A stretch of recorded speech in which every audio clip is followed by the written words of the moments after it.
Good morning, ladies and gentlemen. It's your brother Bolo VNR. And of course, I have to start early because there's so much that I have missed that I need to cover that's been going on in the news here in Jamaica. Jamaica's political news has been very interesting, to say the least. Um, but without any further ado, I want to take us back and then take us forward. So the first thing that I want to play is uh, a sizable clip from Reasoning with Rattigan. All right, I want you guys to go and support Rattigan's platform, Reasoning with Rattigan on YouTube. If you are, I don't care if you're Jamaican, it doesn't matter. This man credential speaks for itself. There's a lot of things you can learn from just listening in. You can learn a lot about Jamaica if that's something that you want to learn about. You can learn a lot about stuff that's going on globally. But like I said, I don't want to belabor that point. Let's get right into the content, ladies and gentlemen, right here. Okay. That's all for most of the music I play in the background, Sometimes when I hear it on my headphone. Anyway. Remember to follow me on all platforms, Bolo VNR, Bolo VNR 2.0, and Bolo VNR Clips. Let's get to 15,000 subs. This is my birth month, ladies and gentlemen. So I want you guys to turn me up on the Bolo VNR 2.0. We need to get to 1,000 subs before my birthday, which is 12 days from now, on Bolo VNR Clips. And on Bolo VNR, let's get to 5,000 subs. Alright? So sub up, sub up, sub up. Let's go. Sub up. Folks, those are two lovely women. They're people trying to help Jamaica, trying to make the situation Share better the content, like the content. And we're asking our people to stand up. And let's listen, and all right? Stand up in a big way. We're going to get to that later on. But here's what happened now. Kevin decided to give up he's decided to allow us to use the tools, but he's going to still come on. So miss it. Miss it. Don't carry on with me, because Kevin is coming. All right, because we know Missy want to bash me over the head. Anytime I touch her, Kevin, it's like a problem. And not just with Missy. Kevin have a whole crew. Thankfully, when Kevin finished with them still hang around and come hang out with the Rebel at midnight. And I'm eternally grateful to all of you for doing that. All right. I don't want to name the names because I'll leave out somebody and then never go. Speaking general terms. But all of you know the crew. The crew will show up at midnight. The crew will show up for Kevin. The crew will show up for this program. They show up for Kevin's program. They show up for Culture Tea, and then they show up for the Rebel. Tony Culture, all of you. So big thanks to you. Now, here's what happened now, folks. We have some things that we have to talk about. There's one thing that I was planning to speak about for quite some time. And again, that's one of the reasons why Kevin said, you know what, you keep on putting off some of these things and you need to get to them. So, because Jamaica is content rich. So no matter what you talk, if you talk about 10 things tonight, you'll have 10 more things to talk about next week. And he's absolutely correct. Somebody in the chat mentioned some spoilage. We're going to talk about that. But let me just kind of warm up the crowd and show you something that is just depressing. Look at this, people. Look at that. Let me big it up here. You see that? That's one cabbage head, right? And look on the price. 2,699 Jamaican dollars. Kevin, Mr. Rattigan, you sure this is Jamaica, sir? See, that's a product of Jamaica. No, I not seen properly. I have the new glasses. Well, it's been sold at Super Value Fresh Foods. That's what the signs, the thing says here. The sticker is on it. 144 Constant Spring Road. See, people. One cabbage head for $2,699. I'm hoping that it's a mistake and it's actually $269. It's not a mistake. But when I look on that, and just think that the minimum wage is what, 15,000, and here it is, you spend 2,500, well, 2,700 for a cabbage head, right? Wow. So we don't know. My people in St. Elizabeth and my people in St. Anne, they still want to go through. Things rough. So We just want the crowd, all of your family members out there, to just look at what's going on in Jamaica. Everything raised Christmas Right. time. Just look at that. Just make that sink in for a while. Just take a look at that. Because that's what happened when I got it, and I look at it and I put it away. Then I look at it again, and I say, wait a minute, maybe it's 269. And I look at it again, and then come to find out it's 2,690. This is unheard of. When you do the US conversion, though, that's when, for those in, well, if that doesn't hit you one way, you do the conversion and it hits you another. That's for sure. Yeah, And we know the price kind of right. We know the price, right? Because look at it. Them say it's 2.045 kg, right? And it's 1,320 kg. So this price is right. Yeah, it's right. So GCT on food, though, Roy Washington. GCT not on food. GCT not on food. GCD bought food and Consumables? gas, didn't Seriously? look at Petra. He said, that's an imported cabbage. Jamaican cabbage that looks so tough and big, big thing. Somebody said Floxy. Remove that. Let me see if there's something else. Go ahead, Kevin. Trump said cabbage costs more than chicken. Look on this one, yeah. Look on that one, yeah. This one is honey baked dressed ham. Look on it, no? Hey, hold on. That needs the tag not need to change because it needs to say slice of ham. Look at it's a honey baked dress, and that is that's $6,000 a kilogram, you know. Wow. Yeah, 600. That's little less than half a kilogram. See the one piece of ham with yes, some that's swat, the some one. little floxy looking This is the pineapple reality, slices, you know and what I'm saying? put some maraschino on it, yeah. And that's it, honey baked dressed ham, product of Jamaica, and them include the GCT now to make notes. Them, you know, you have to pay more. The sticker price is the price. No, this is from. And if you want, like I said, if you want to do the conversion, all right. So 2,600. Let me get my calculator, right?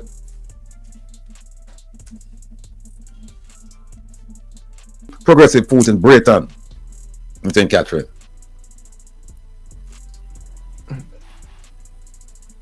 Look on that. I'm gonna ask the Jamaicans in that are listening right now, how to eat? All right. No, I'm serious. How? Wait, before he goes into that, Sassy 81.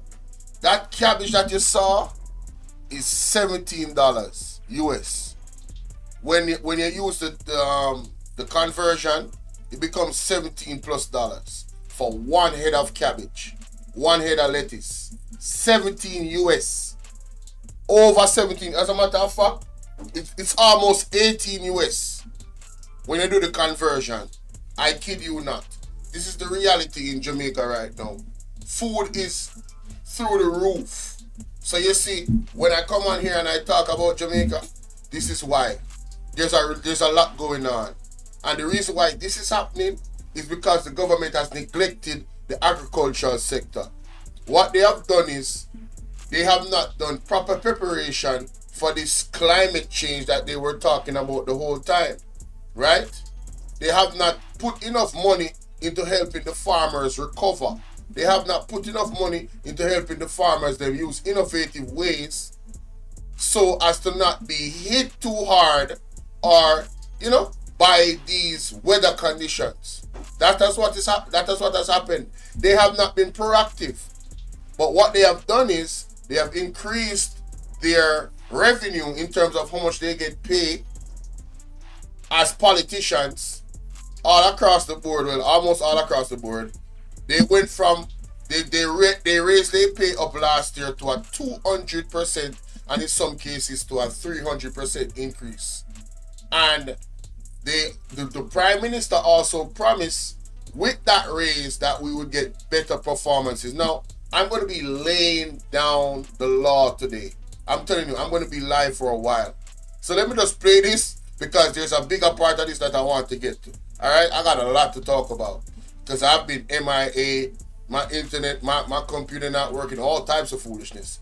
I'm on the cyber attack allegedly. I'm just saying, hit the like button and share the live, please. Thank you kindly. Thank you kindly. Oh, and somebody let me know if my donation link is working. As just click the link and see if it goes to the donation page. You ain't got to send me nothing if you don't want to. That's not what this is.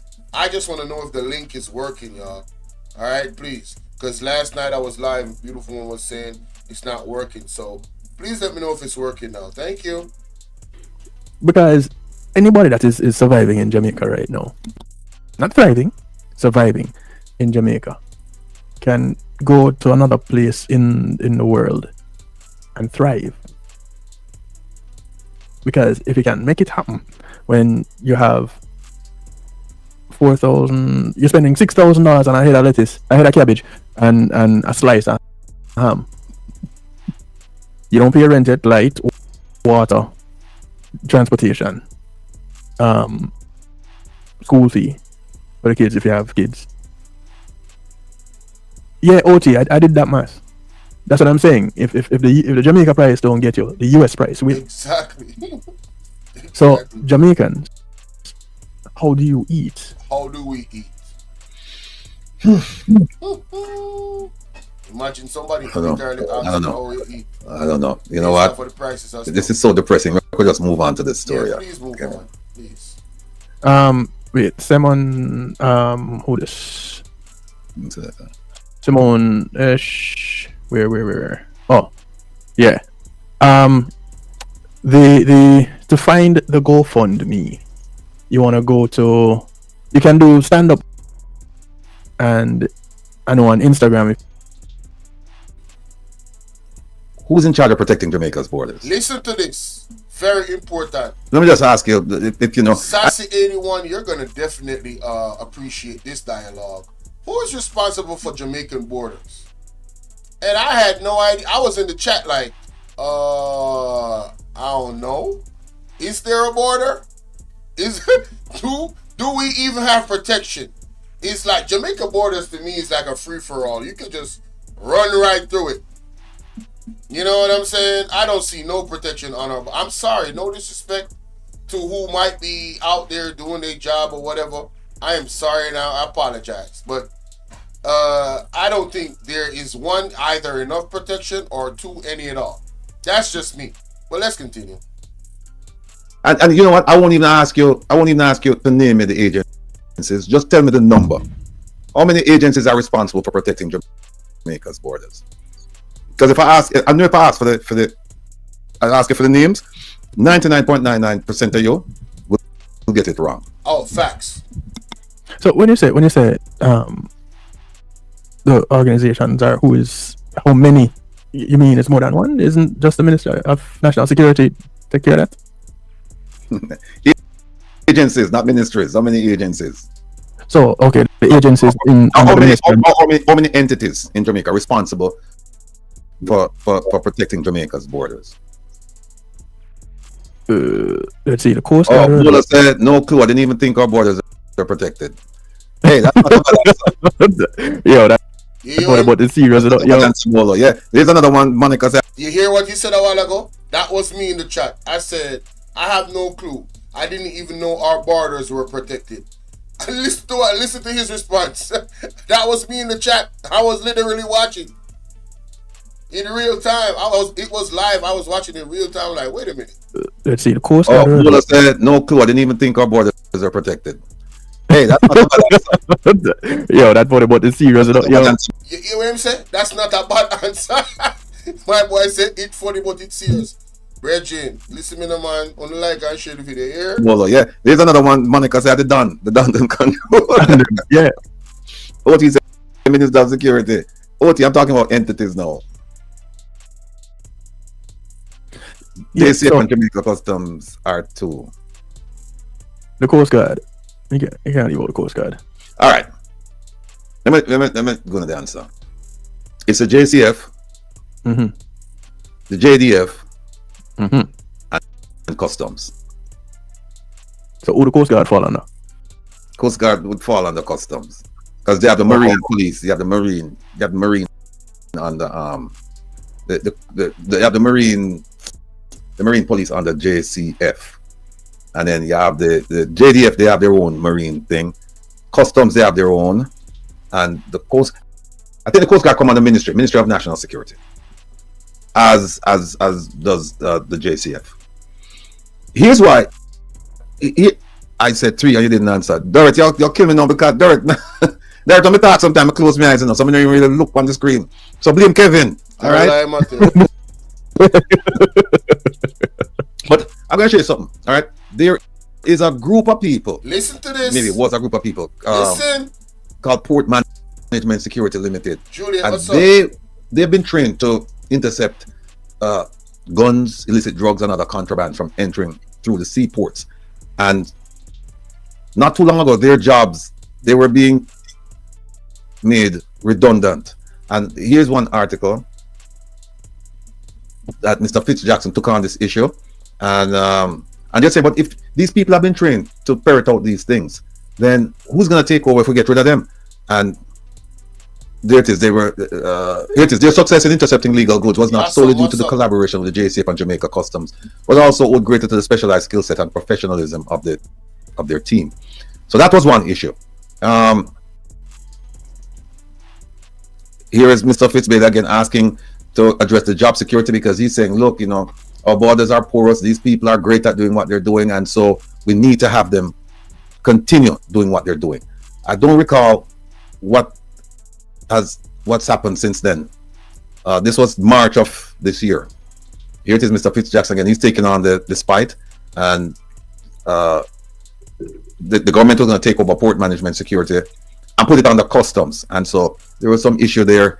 They're still arguing. At this point in March, they were still arguing about it, because here it is right here. Look at this sentence. It says the decision to integrate PMSL services into the Jamaica Customs Department raises concerns among its over 85 member team, noting that the recent interception of 64 guns and nearly 1,000 rounds of ammunition underscores the crucial contribution they've made to national security.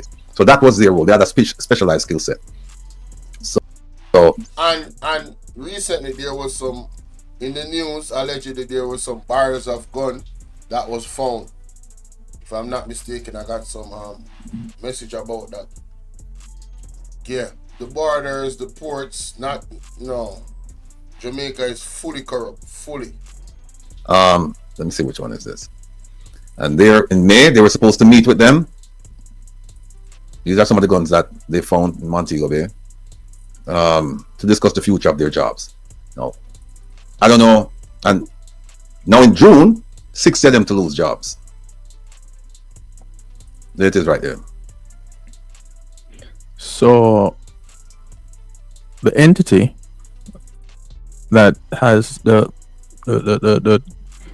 has been given the directive to help protect our borders is cutting back on the personnel that are being used to protect our civ-like borders. Correct. Now, Gotcha. here's a border protection unit from Jamaica Customs. So that is significant, right? They're cutting costs where the already unprotected border is concerned. I want you guys to pay attention to this, because this is an amazing story. Agency. I didn't even know that the customs was involved in doing all of this stuff. And look at this. I tell you, Jamaicans are very good when it comes to structuring things on paper, putting things on paper. Because here it is, they have a border protection unit, they have an intelligence branch, they have a risk management. You can't see it because I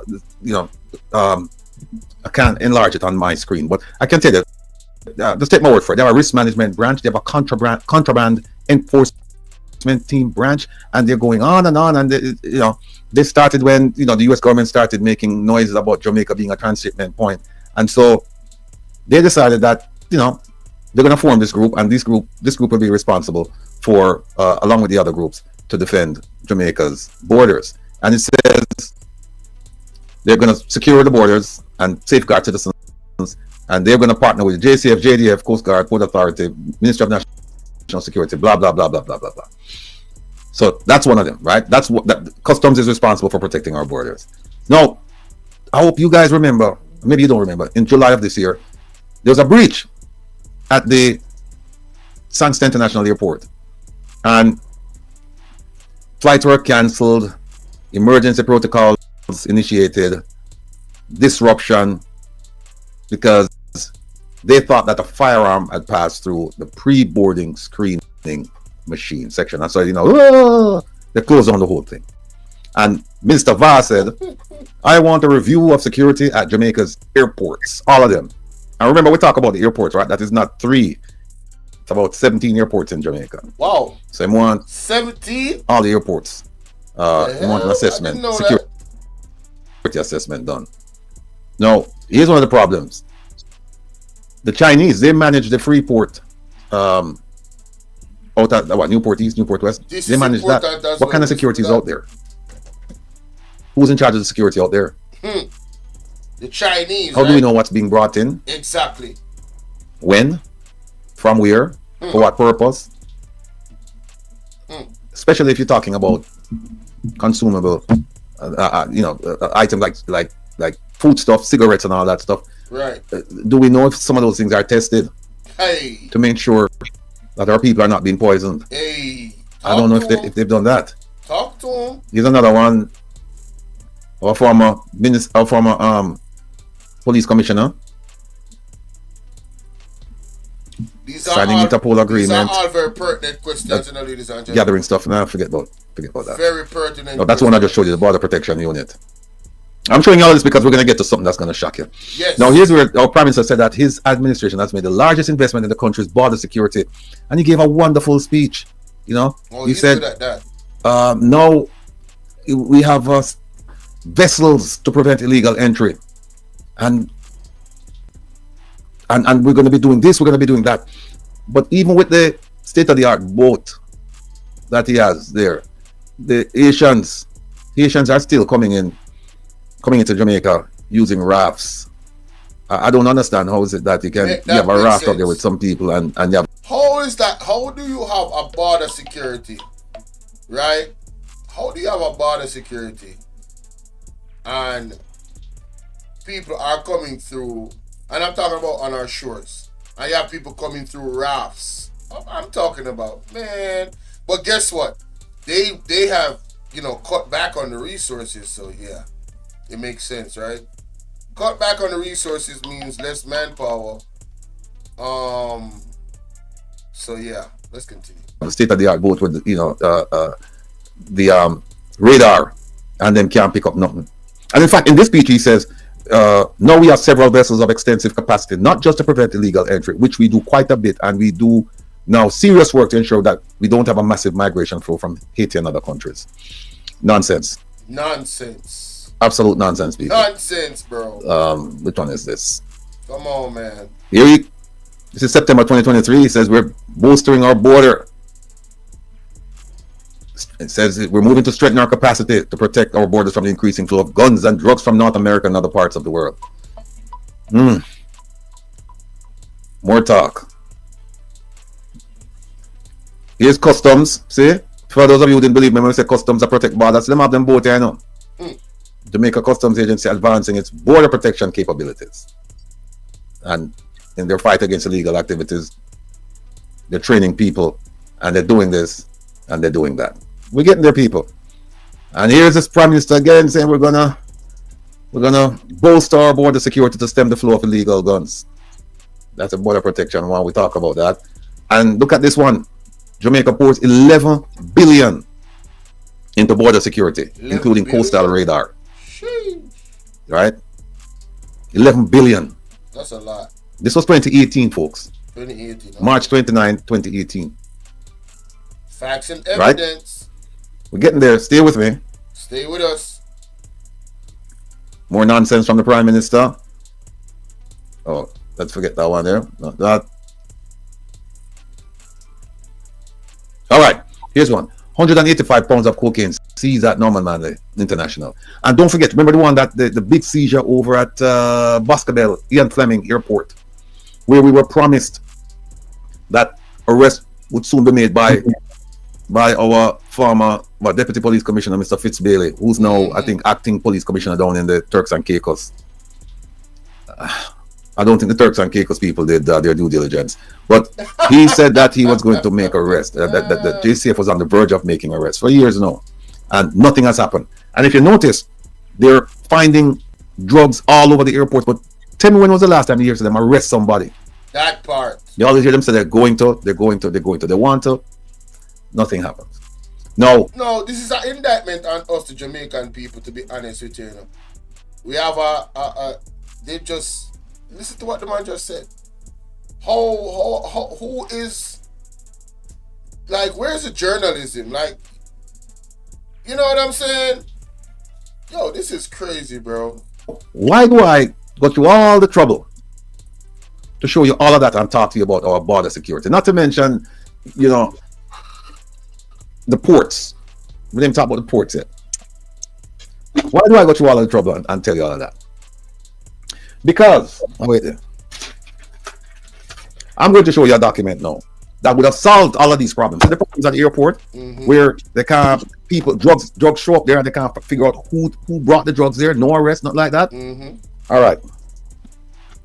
So, this is important. He just showed you the problems in Jamaica where drug smuggling and all of that is going on, right? And what the Prime Minister promised, right? And now he's going to show you the solutions that was presented to the Prime Minister some years ago. Let's go. I'm going to show you a document now, right? But before I show you the document, let me tell you this. There's a company called Secure Report. I don't work for them. I'm not looking at a job from them. All I know is that they're internationally known for securing airports. And if you drive on, those of you who live in the DMV area, if you take 495 as if you're going to Dulles Airport, and about maybe 5 minutes before you get to the airport, look to your right. When you look to your right, you know you're going to see there's a big building there. There's a Rolls-Royce dealership. It's the big sign, Rolls-Royce dealership there. Next to the Rolls-Royce dealership sign, you'll see Secure Report. That's where I think that's their main location. They provide security services all over the place, all over the world. We're going to show you all of that. But here's what happened. On June 22nd, 2018. 2018, you know, listen. They met with the leader of the opposition, Dr. Peter Phillips, and they met with his assistant, Mrs. Imani Price. Okay. And the purpose of that meeting was to provide a proposal. Right. Say, this is what we can do, this is how we'll do it, this is how it will help Jamaica. And this is how it will help Jamaica's standing in the world as far as security. Right. On the same day, June 22nd, 2018, they met with the Minister of Security. Who was the Minister of Security? Dr. Chang. Dr. Chang. Dr. Chang, that is alleged, ladies and gentlemen, to have some alleged criminal background in America. There's a Wikipedia link that describes him into, I believe it's organized crime. Yes. And he's our Minister of Security, I believe. Listening, I want you guys to pay attention. It is important for you to know these things that we're going through. And just write it down on a piece of paper, everything what I say. And you see when we finish a live stream, when you look back on the piece of paper and go, holy ish. Let's continue. They met with him and his team, and they explained the whole proposal. And there was a suggestion that the proposal should be emailed to the permanent secretary. In fact, the minister himself told them, okay, nice presentation. Now I want you to email that proposal. And I have the proposal. And I also have the what do you call it? The email? No, not the email. The slide presentation. I have the proposal and the slide presentation. And he said, send them to my permanent secretary. From June of 2018. June of 2018. Now, for those who don't know, Will Rattigan, that is a member, the gentleman that's talking right now, he's Jamaican. You see the background that he has behind him as his green screen, that is where he comes from in Jamaica. The ghetto. Right? This man has a passion for, helping Jamaica to become, the place that he wants it to become. He has offered his services to the government. It's alleged that, they have either just, not gotten back to him or just don't want him service. Right? And guess what? He's a former, he's a retired FBI agent. He was a supervisor. He operated all around the world. He had teams that, to his own admission on his platform, teams that he delegated to. That's a big deal. Now, imagine we have crime in Jamaica. We have a border issue where smuggling of drugs is concerned. As a matter of fact, what do you call it? Organ harvesting and also human trafficking has been touted admittedly by the JCF that this is going on as well. So you would think that we need all the expertise that would offer their services. So then you ask yourself the question, why is it that the government refused or did not get back to a Will Rattigan in terms of his services to help us get out of this issue? And then you go back to Renita Adams. Renita Adams was very effective in combating crime and preventing criminals were in fear of Renita Adams. Look up Renita Adams, ladies and gentlemen, for those who don't know who that is, right? He was vying for the job of I think it was Commissioner of Police some years ago. And there's a clip that he says, and it's public knowledge, that as far as the Queen coming from all the way in England, right, that they would pull funds, allegedly, from the support of Jamaica if Renita Adams became the Commissioner of Police. So I am now concluding, ladies and gentlemen, based off those, different things, that the Jamaican government and the people behind them, that's at the higher up, obviously is not serious about the security of Jamaica because of these two instances. And what has happened is that crime has escalated in Jamaica far beyond our imagination. We are now in the realm of mass unaliving. Those things never happened in Jamaica. Mass unaliving, that's the stuff I used to hear about that happens in the United States. No, school shootings and stuff like that. Shout out to my people in the US, but I'm not used to that in Jamaica. Jamaica has now gone into the territory of mass unaliving people. That is where the crime has gone. Right? And the powers that be, that is at the very, very top. I'm not just talking about the politician.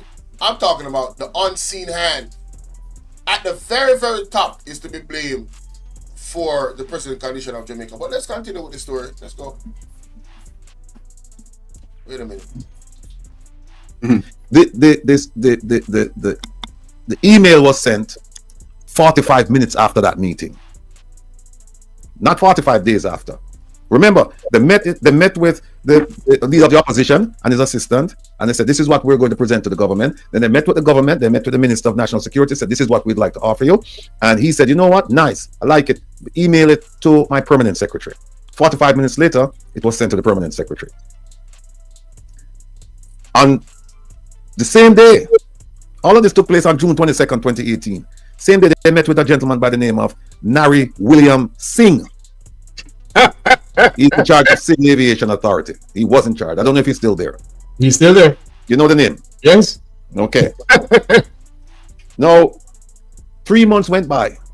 No response. No response. On the 20th of September, same year, 2018, the US Embassy sent a message to our Prime Minister.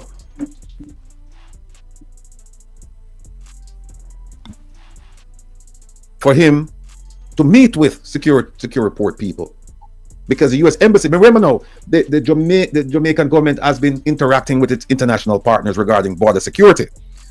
So it makes sense that the U.S. government, with whom they've been conducting liaison and meetings, whatnot, say, hey, listen, secure port, Mr. Prime Minister, they were here 3 months ago, whatever. Take a look at this. We believe that this is going to help the border security. Take a look at this. And they were also asking, why is it that we haven't heard anything after 3 months? On October 9th, 2018, the Prime Minister's office response to the embassy was that Secure Report should stay in touch with the Minister of Security. Hold on there. Hold on. Secure Report met with former opposition leader Dr. Peter David Phillips and Imani Duncan Bryce. Okay. Then Secure whatever went and meet with the Minister of National Security, Dr. Harris Chan. He told them to email his permanent secretary. Immediately, was about 5 minutes after it was emailed. And then the American embassy asked to meet with the Prime Minister of Jamaica. So? Yeah, 3 months later, after the email was sent with the proposal, the embassy contacted the Prime Minister's office and said, listen, we need you to meet with the secure report people because you're always talking to us about border security and we're trying to help you. Here's a company that's internationally known and we're asking you to meet with this company. The Prime Minister's office responded, go and talk to the Minister of National Security, with whom they had met 3 months before. And hold on there. The same Prime Minister who traveled to Washington to meet with people of the State Department about, according to him, names of Jamaican shipping guns to Jamaica, no sir? Right. Exactly. Exactly. So the Prime Minister responded, the Prime Minister's office responded, go back and go talk to the minister, the same person who talked to 3 months ago and he no respond to him. Go back and talk to him, man, right? That was October 9th. No, ladies and gentlemen, in Jamaica, them call this merry-go-round. If you are serious about border security, and the kicker is coming, you know, the real kicker to this story is coming. If you are serious about border security, and you're getting these offers in 45, what do you say? 45, 4 or 5 hours time or 45 hours. That's up. Them send the email and now look what them are telling, man. If you go back to this person, like, if you are the man, you are the one that is hands-on. You have the Prime Minister have 19 or 28,000 different agencies run under the minister, under the Prime Minister's office, right? So it's a hands-on brother based off how we understand, right? You can say this is a man that he likes to get things done, innit? So we are getting this offer right here. Resilience, how you doing? Good to see everybody coming in. Remember to smash that like button. So you're getting all of this and share the live, guys, with 10 people, alright? You're getting all of this help, ladies and gentlemen, but yet still you decide not to move with urgency. That don't make no sense to me. It tells me a lot. See, you can say one thing, right? But what about the action behind it? That's like you going into business with somebody and you guys sit down and have a verbal conversation about where you want to take things and you're excited about it, and then they come, all right, so here's all of the papers, right? Get a lawyer to look over everything and get back to me as soon as possible. And then 6 months pass, 1 year pass. There's no way you're taking that person seriously about business. So I don't take this government serious about the business of securing our borders. But he boasts about spending a lot of money on the JCF, right? And the police force, right? So where is this money actually going? Is it going into bolstering the JCF, or is just this another scheme, right, of corruption? I'm just asking, because this don't make no sense. But again, the kicker is coming. Antoinette, how you doing? Blessings to you all that is here in the building. Remember to like and share. October 11th, the Minister of National Security responded and acknowledged receiving the proposal 3 months earlier. Yeah, sent an email and he said, yes, we received your email that we asked you to send to us with the proposal. We received it 3 months ago. And that was it. 3 months ago, them get the proposal. Listen to the proposal. So tell me something now, Mr. Rattigan. Listen to the proposal. As a retired former FBI special agent. You hear that? When you read... Retired former special FBI agent. That is Mr. Rattigan, the gentleman in the glasses. Well, the one in the blue shirt. All of this, sir. It's your program, not mine, but you know, I have to answer the question. When you read all of this, Mr. Rattigan, what does that say to you? Does that look like the Jamaican government wanted to solve crime in Jamaica? Nope. You know, when I'm looking at the timeline and I'm looking at the communications between them, between Secure Report and the government, I have to say no, they're not interested, because here it is that you, and by the way, Mr. President, but by the way, they went to the US government, you know, and said, listen, we need help because too much guns and drugs are coming and we need help. Right. And it is my understanding that they even send a man to Southcom, right, where the military have them satellites and things, you know, scan the Caribbean. And them send a man if you go watch and see what go on. The man, they must be blind because plane a flying in Jamaica like it a go out of style and a crash land and nothing at all. Nothing. So them go to the Americans and say, we need help. The Americans say, okay, fine, we don't need help. Here is somebody that we use. Here is somebody that we think would be useful for your purposes to protect your borders. Remember, we go ask them, you know, and we ask the Americans for help, and them say, okay, here it is. Context so when the man matters. them come and the man them show them what them can do. When the man them show them, I don't know, DB security people, them, right. Most of these people who work for security port, they're retired federal agents, whether them come from Homeland Security, FBI, DEA, ATF, whatever. That's their composition. That's how they make up, right? So they know about security. So the man them tell them the things them can do. I don't know if it frightened them and them say no. We can't. Yes, Ratty frightened them because they don't want them to come in there, you know. Remember the former world class ministers, FBI is coming on to investigate SSL, you know. So they don't want that in there because if that ever happens, you know, God help them, you know. No. So from 2018, nothing. Government not dealing with security. Wow. Now I am going to show you the proposal. Listen to this. But before I show you the proposal, I'm going to give you the conclusion first. I'm going to give you the conclusion that I'll show you. I want you to tell me, Marlon, good morning. Mr. Jeffrey Tavares and all of our family members in the chat who can talk to it. I want to take phone calls for the program. I want to tell me, because it costs money, you know. It costs money. I want to tell me how much money Secure Report was charging Jamaica to put this technologically advanced system in at the airport. And by the way, this system, you could also use it at the ports. I want you to tell me how much money you think security. The money there. Tell me how much. About 50 million US, Jamaican. You get warm. Come in, people, not talk to me, you know. This is the part where we need to know, it's interactive. Come in, talk to me. How much money you think Secure Report did charge Jamaica for putting in the system? This is the banger right there. there. Look how much money they want to charge them. This is the banger. $3 billion. $100 million. Anthony G said less than 1 trillion. That is Anthony, you know, easy at all. Pastor Ricky, 100. Petra E, 5 billion. Million of US or Jamaican that. Petra 2.5. Fenija, I'd say what? 100 million. All right. Joycelyn, Freedom, OT. Come at the front of the class. Monica, come at the front of the class. Come at the front of the class, people. This is how much them that charge Jamaica. Listen, $0. Hold on, Ratty. Zero? Zero. There was no money even for them to thief. Zero.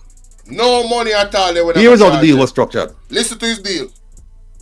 Secure Report said, this will cost the Jamaican people and the Jamaican government zero. Here's how we all make our money. Listen. The tourists that come to Jamaica, if the airline ticket costs $200, we're going to put on a little $5 upon each ticket. So we'll make our money. We'll make our money off of international travelers coming to Jamaica. And them now go feel it because remember them used to charge departure tax, you know. Mm-hmm. And you have to pay it when you leave, you know. Now they put it on the ticket so you don't feel it. Because them used to have problems with people say, me no money. I'm more right. So the money they don't charge them. They don't charge international travelers coming to Jamaica. So they don't put like a little $5 upon each ticket. Mm-hmm. And cricket, Jamaican government said, no, we don't know. We don't want nothing from you. Here's the agreement. I have the slide presentation, but I won't show that. I'll just show you the agreement itself. The proposal. All right. See it here. Let me big you up.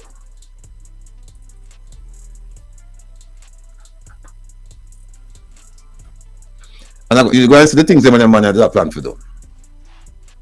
All right, here we go. See it there. Secure port. It means that they're going to secure ports, airports, seaports, whatever, right? But this one I don't deal with the airports, right? I remember now people. All right, before I'm going to the structure of the deal and showing the deal, ladies and gentlemen, I'm live on both platforms. Listen up. I want the labor right them. I want the labor right them to explain to me why is it that a company that the USA uses to secure their borders effectively when it comes to drug smuggling and gun smuggling and all of these things. Why is it that that entity was allegedly, and it's not alleged because he's showing the report on the screen right now. Why is it that allegedly that company offered the Jamaican government a charge of $0 to implement this technology in our ports and everywhere? Why is it that they did not take that offer? As Mr. Rattigan is explaining, the offer entails that they would make their money off travel. And doesn't that make sense? If you're going to secure our borders more effectively, wouldn't the traveling it would benefit travel, like you would have more people traveling to Jamaica because now the USA can boast that Jamaica is now a safe hub where not a lot of guns is being smuggled in Jamaica or none of that thing, not drugs. Crime is going down. So once crime is going down, we can say, all right, more travel. It just benefits the country. A lot of crime does not benefit the country. Corruption doesn't benefit the country. What this is saying to me is, ladies and gentlemen, like Mr. Tavares asked, Rattigan, is this government serious about our security and border protection? And my answer is a resounding no. Absolutely not. Absolutely not. But I'm going to let him go into the document a little bit, and then we're going to move to something else, all right? Jamaica, how much airports again? Somebody says, I'm going to get it right, 17. Good. Not Hold on, Mr. Rattigan. Do you know why they didn't want this company to come in? I'll tell you one of the reasons why. A well-known Jamaican company, well-known, big company bringing all kind of something, have a port for themselves where neither the JDF nor the JCF goes there. And that is the reason why I didn't want that company to come into Jamaica. And many other reasons. Go ahead, sir. All right.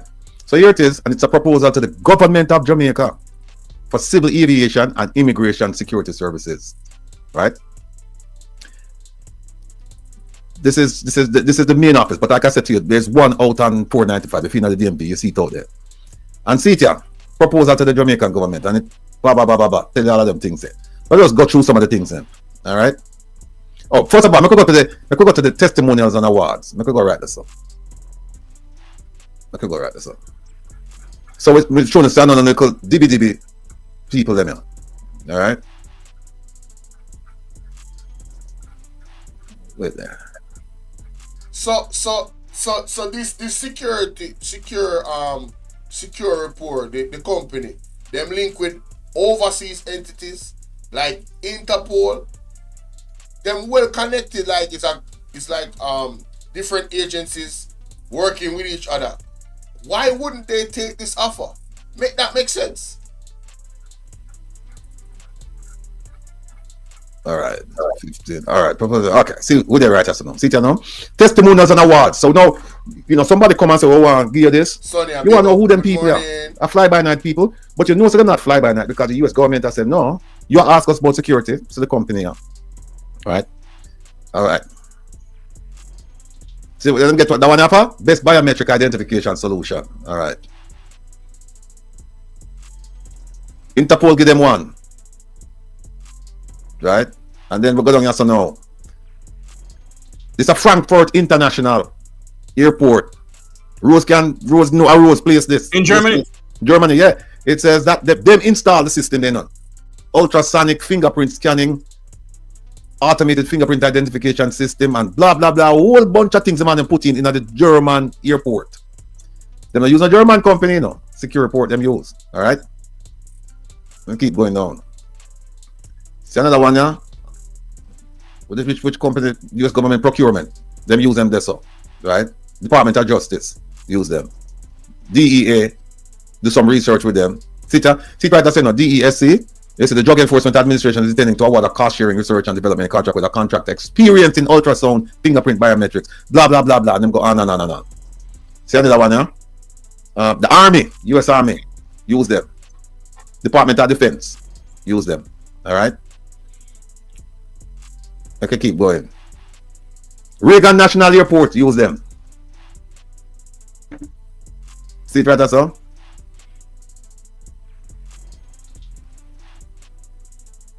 This is the Culpeper Regional Airport, just outside DC. And it says, look right there, so. Since its installation in 2006, Secure Airport system has operated satisfactory results. Them identify people, control this, wireless that, blah blah blah, fingerprint, boop boop boop boop boop boop boop. All works. All right. So that's after them case study what them put out. Right. Sierra Leone use them. Hold on, man. Hold on, go back this up. Sierra who? Sierra Leone. So I'm going to put the ministry would like to thank Security Port for the continuous support and assistance in making the Republic of Sierra Leone a safe place. See that, Sir Jeffrey. A safe place, yeah, Republic of Sierra Leone. Right. And say to your presence and provision of services at Lungi International Airport, blah blah blah blah, greatly enhanced. All right. Minister of Interior. Stop this, Mr. Rattigan. Stop this. Go back here, sir. No, tap right this up. Oh, some of the I sat them on the case I would be on. All right, see me. See the people. Then the Kevin. All right, go ahead. What you say you want me to stop this? What you want yes, me to stop? One of the reasons I want to stop there is it that the government of the government of Jamaica was afraid that this company here would have bring up something that the Jamaican people will say, okay, yes, we don't say my teeth long time. Me say not Vatican words, my words. Right. Jeffrey, I wish I could tell you what went through the mind of the Prime Minister, the Minister of National Security, and all of those people responsible for securing the borders of Jamaica when Secure Report was made the pitch to them. And don't forget, it was the government of Jamaica that sought the assistance of the US to help with border security. It wasn't like Secure Report just come in and do them thing. The government asked, and the US government said, all right, fine, Secure Report, fine, it's a company where we use. The Army use it, the DEA use them, Civil Aviation use them, everybody use them. Right? Frankfurt use them. All right, make me go on now. Then see them get one from Interpol, right? But stuff what them doing in Equatorial Guinea, right? All right, which one this? This look like something in France. Now, I don't need to go no further with this. The evidence is clear. Somebody would say, oh, they would likely say that, Jamaica dropped the ball and this one, the government dropped the ball and this one, they should have taken this deal. It's way bigger than that, ladies and gentlemen. You have to use your brain, you have to think. In my opinion, only criminals would not have taken this deal. You have to be a criminal. You cannot be operating in the best interest of the Jamaican people and have a deal like this and let it pass. They were getting this contract for free. Look at the credentials of this company that works and have all of these contacts with all these different agencies around the world, right? These are former, like soldiers, special operatives, and all of these things that heads the company. So they understand. They are experienced in the field which they are actually operating with this company. Very experienced.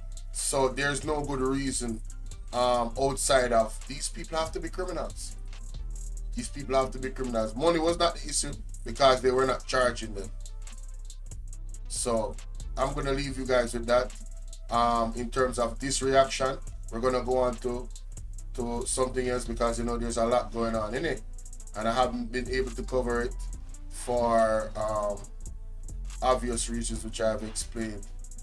My my computer, my internet, my devices have been under massive attack. But let's continue. I just saw it go down. Let me know what you guys think in the comment section, alright? Like, share, and subscribe. Remember to follow me on all of my platforms, ladies and gentlemen. Bolo VNR, Bolo VNR Clips. And yeah, and Bolo VNR 2.0. If you have not already, I don't know what you waiting on. Bam, there you go. There you go. Alright, people, so let's get to the next thing now. As my time stop them something here from yesterday, you know, from the other day, as a matter of fact. Alright.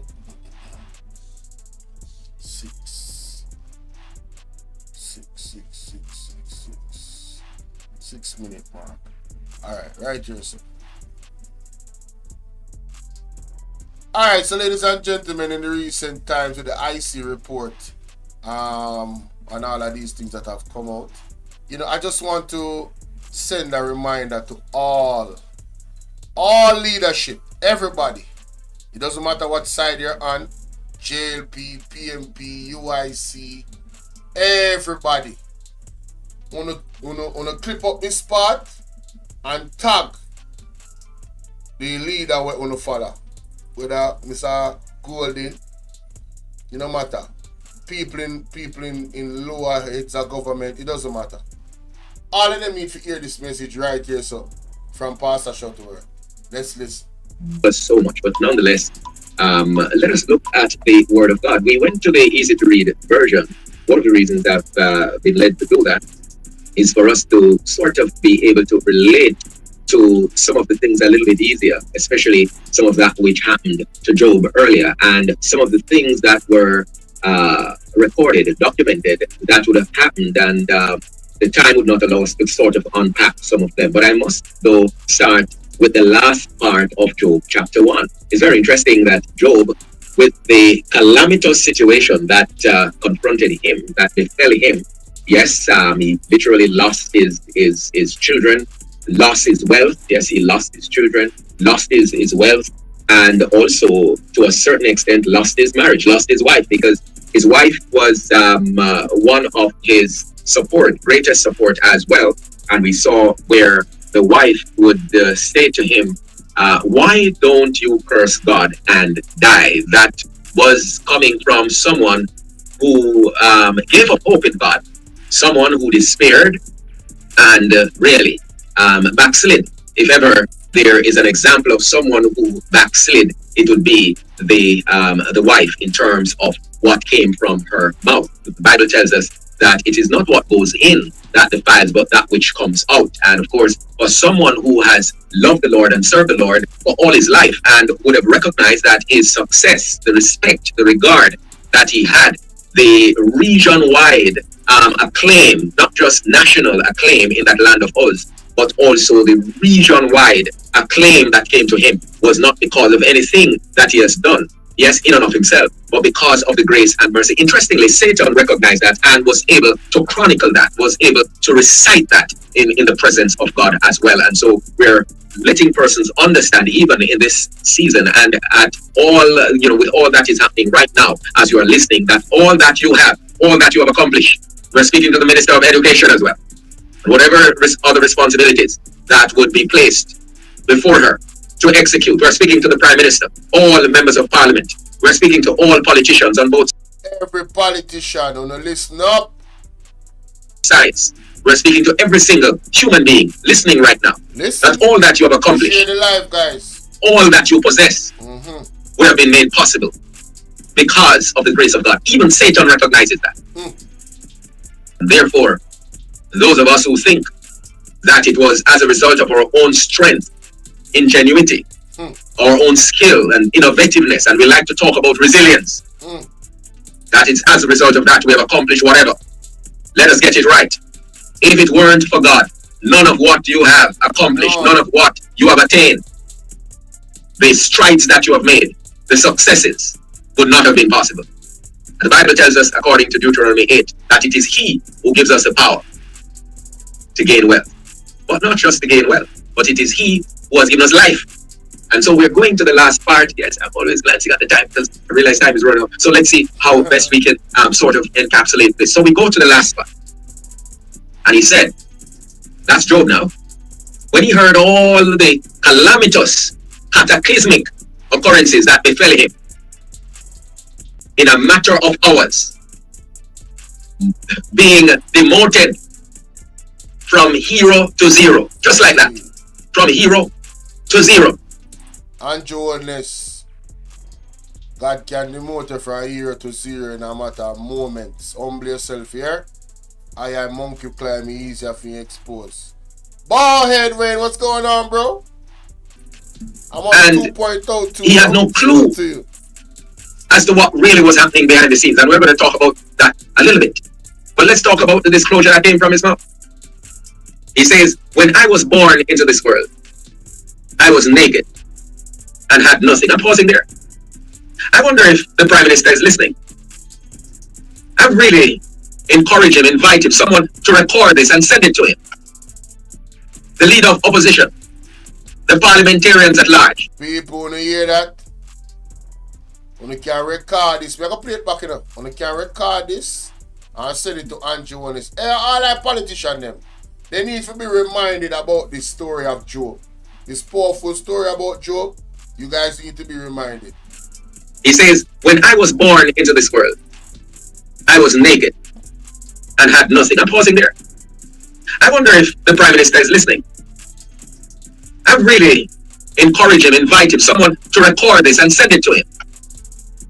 The leader of opposition, the parliamentarians at large, the judges and the lawyers or attorneys at law,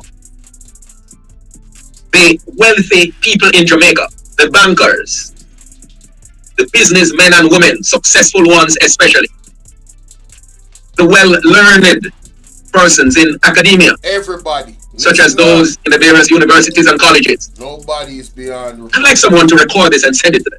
Yep, record. So here, the disclosure. After calamity upon calamity struck this man, within hours, he was reduced from hero to zero. What came from his mouth? Hear what he said. When I was born into this world, I was naked and had nothing. I got to stop there again. So no matter who we are today, remember when, by the grace of God, we were born into this world, we had no clothes on our bodies, we were naked. Not sure how many of you, but I'm sure many of us would have had the experience to be in a delivery room. Many would, other than the mother. And you see exactly what happened. I'm not talking about watching YouTube and the internet. You can see it there too, but real life. It's a most sobering moment, recognizing that all of us, and that's why it is of the devil to kill a baby, to destroy a baby. Don't tell me that it's a blob of flesh, to destroy a baby, even before the baby takes shape. Once conception has taken place, that's a baby you got there. That's a person you got there. But that's for another story. How many of us recognize and remember that when we were born into this world, we came naked? And that word naked, friends, if I had the time, I would go into it and unpack it, but that's not my assignment this morning. But maybe I should just touch a little bit on it. Naked. What does that mean? It means totally exposed. It means bare. It means vulnerable. Exposed, vulnerable, totally exposed. Totally vulnerable. Owning nothing. Having the capacity at that time to own nothing or to claim nothing. Because the senses and all would not have been developed, the nature nurture would not have been actualized or fully activated. Of course, the baby would have learned quite a bit in the mother's womb and even before the baby started forming, yes, in the realm of the spirit. But as the baby comes out at that moment, one of the most vulnerable of moments in the baby's life, in fact, the most vulnerable, prophetically and otherwise. And so no matter who you are today, no matter what you have accomplished, remember how you started. I must remember how I started. With nothing. At the total mercy of my mother and father too. And of course those who were responsible ultimately to facilitate my delivery, your delivery. And in a moment, one of the most calamitous moments in Job's life, the Lord, by his grace, because of the attitude, mindset, and the heart toward God, the Lord would have brought him back to where he began. Now, this is very interesting, ladies and gentlemen.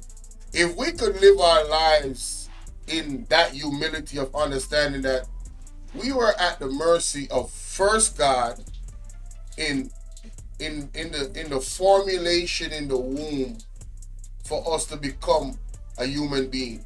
We were at the mercy of God, right? And then that mercy was extended to the responsibility of our parents, knowing that we're in the womb, right? You know, God is doing what God does in the womb, right? Knowing that we're in the womb, the mercy of man now to whether or not they want to terminate us, right? And then even after that, as a baby, you're born naked. You need somebody to feed you, teach you how to walk, teach you how to, you know what I'm saying, protect you, all of that. You're at the mercy. You're naked. So we come into this world in the most humblest of ways. But for some reason, you have persons like Andrew Holness, Juliet Holness, and all the other politicians in this world, all the people that have certain influences over a lot of people's life, they get into these positions and they believe that they could just do anything and get away with it. Like, become a dictator. Look at this. Excuse me. Look at the situation in I think it's Libya. Is it Libya? Nah, is it Libya? One of them countries the other day where the guy had to run to Russia, the leader. He had to leave his whole palace. And he had to seek exile in Russia. Run. Run, Forrest, run. It took some time, right? But he's been ousted. And I'm just using that as an example to show you how what the pastor is saying, you can go from hero to zero real quick. Andrew Holness, humble yourself. All these powers that you think you have, sir, God is the top judge, right? God decides whether or not you continue and have grace. And that goes for all of us, not just you. But given the topic today, we just want to lay that down. Let's continue. That's important. Because the truth be told, no matter what may befall us in life, how calamitous situations may be, the disasters, the tragedies that may come, if by the grace of God, we were able to go back to where we had all begun, and some of the things that would come from our mouth, some of the things that we would do, decisions and choices that we would have taken, would not have been the way they transpired. Big facts. And so thanks be to God, by his grace, Job was taken back to when he was born. So he says, when I was born into this world, I was naked and had nothing. Nothing at all. And this is now most telling. He's now looking at his end. So it is also important to recall how it began, how it started. Right. And also to have some perception of what it will look like when it ends. Yes. What will it look like? And so from beginning to end, he was brought by the grace of God. And so he went on to say, so when I was born, both extremes now, when I was born into this world, I was naked and had nothing. When I die, I leave this world, I'll be naked and have nothing. I'm speaking to the Prime Minister. I'm speaking to members of Parliament. I'm speaking to religious men out there, behaving as if they have power, all power. I'm speaking to wealthy people out there, people with authority, whomever you are, wherever you are. Everybody with authority. This word so yes, is for you. Yes, they will dress up the body in all manner of paraphernalia. Pretty coffin and all sorts of stuff. And as I'm mentioning pretty coffin, I hear the Lord still saying, remind them, there is a state funeral that is pending. Oh my goodness. Lord have mercy. So listen, this is the third time that I've heard this prophecy. There is a state funeral pending. All right, and see, a lot of people will say, so all they do is come and tell you about gloom. Well, no, the prophet get instructions.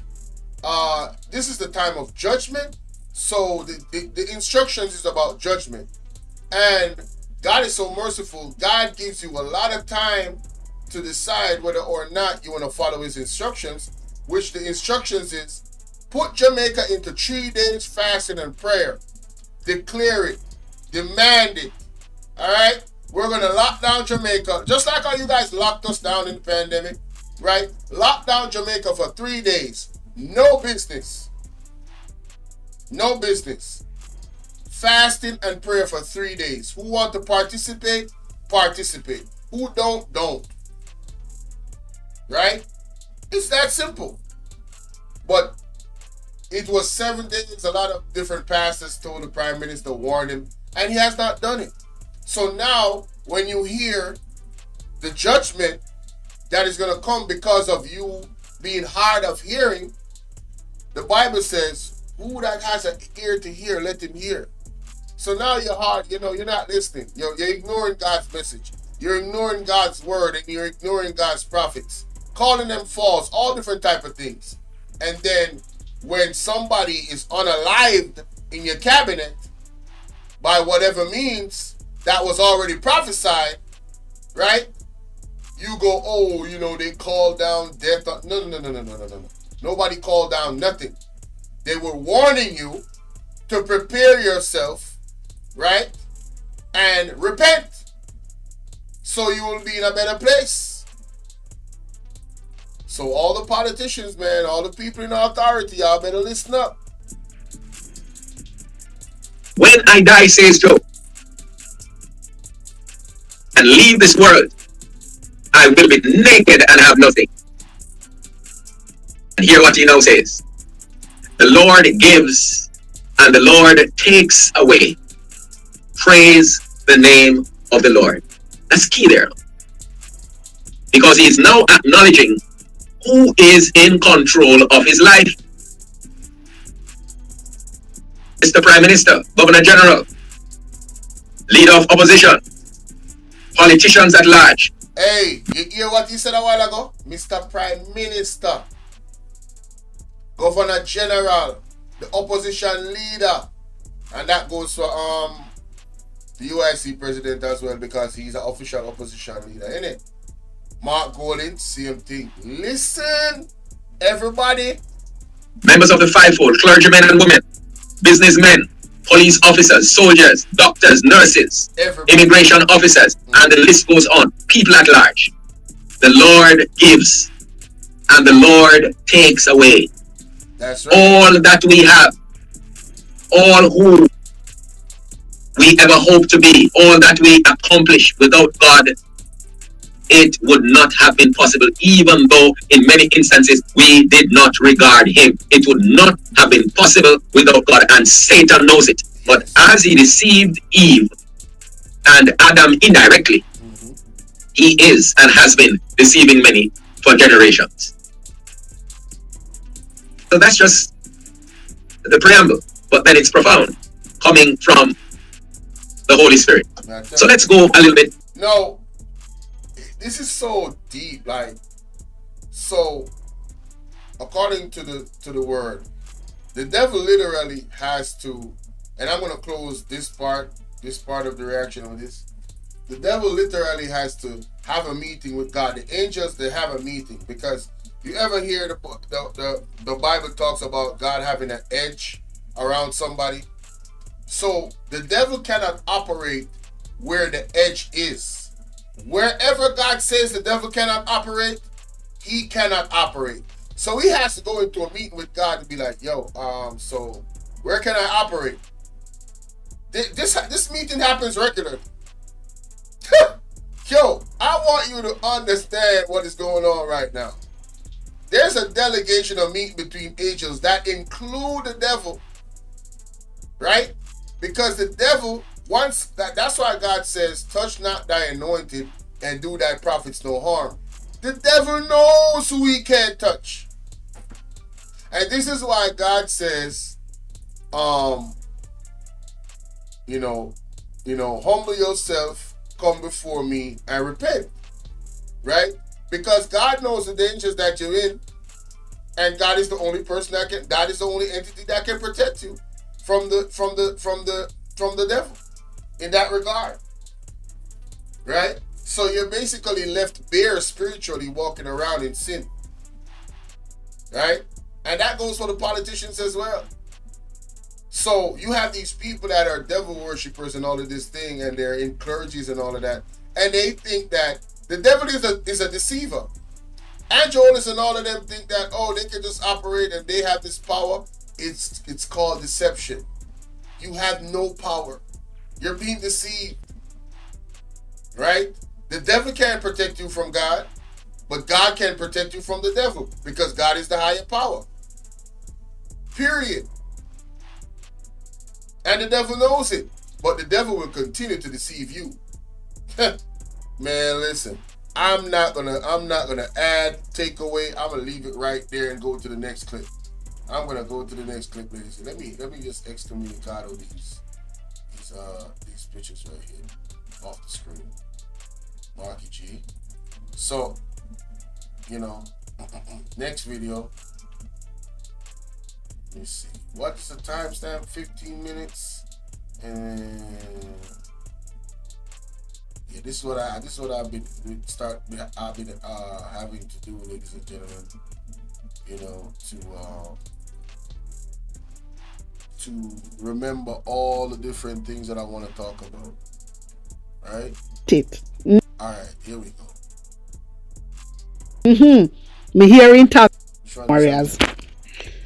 Israel has a spyware company called... Yes, I have to document this.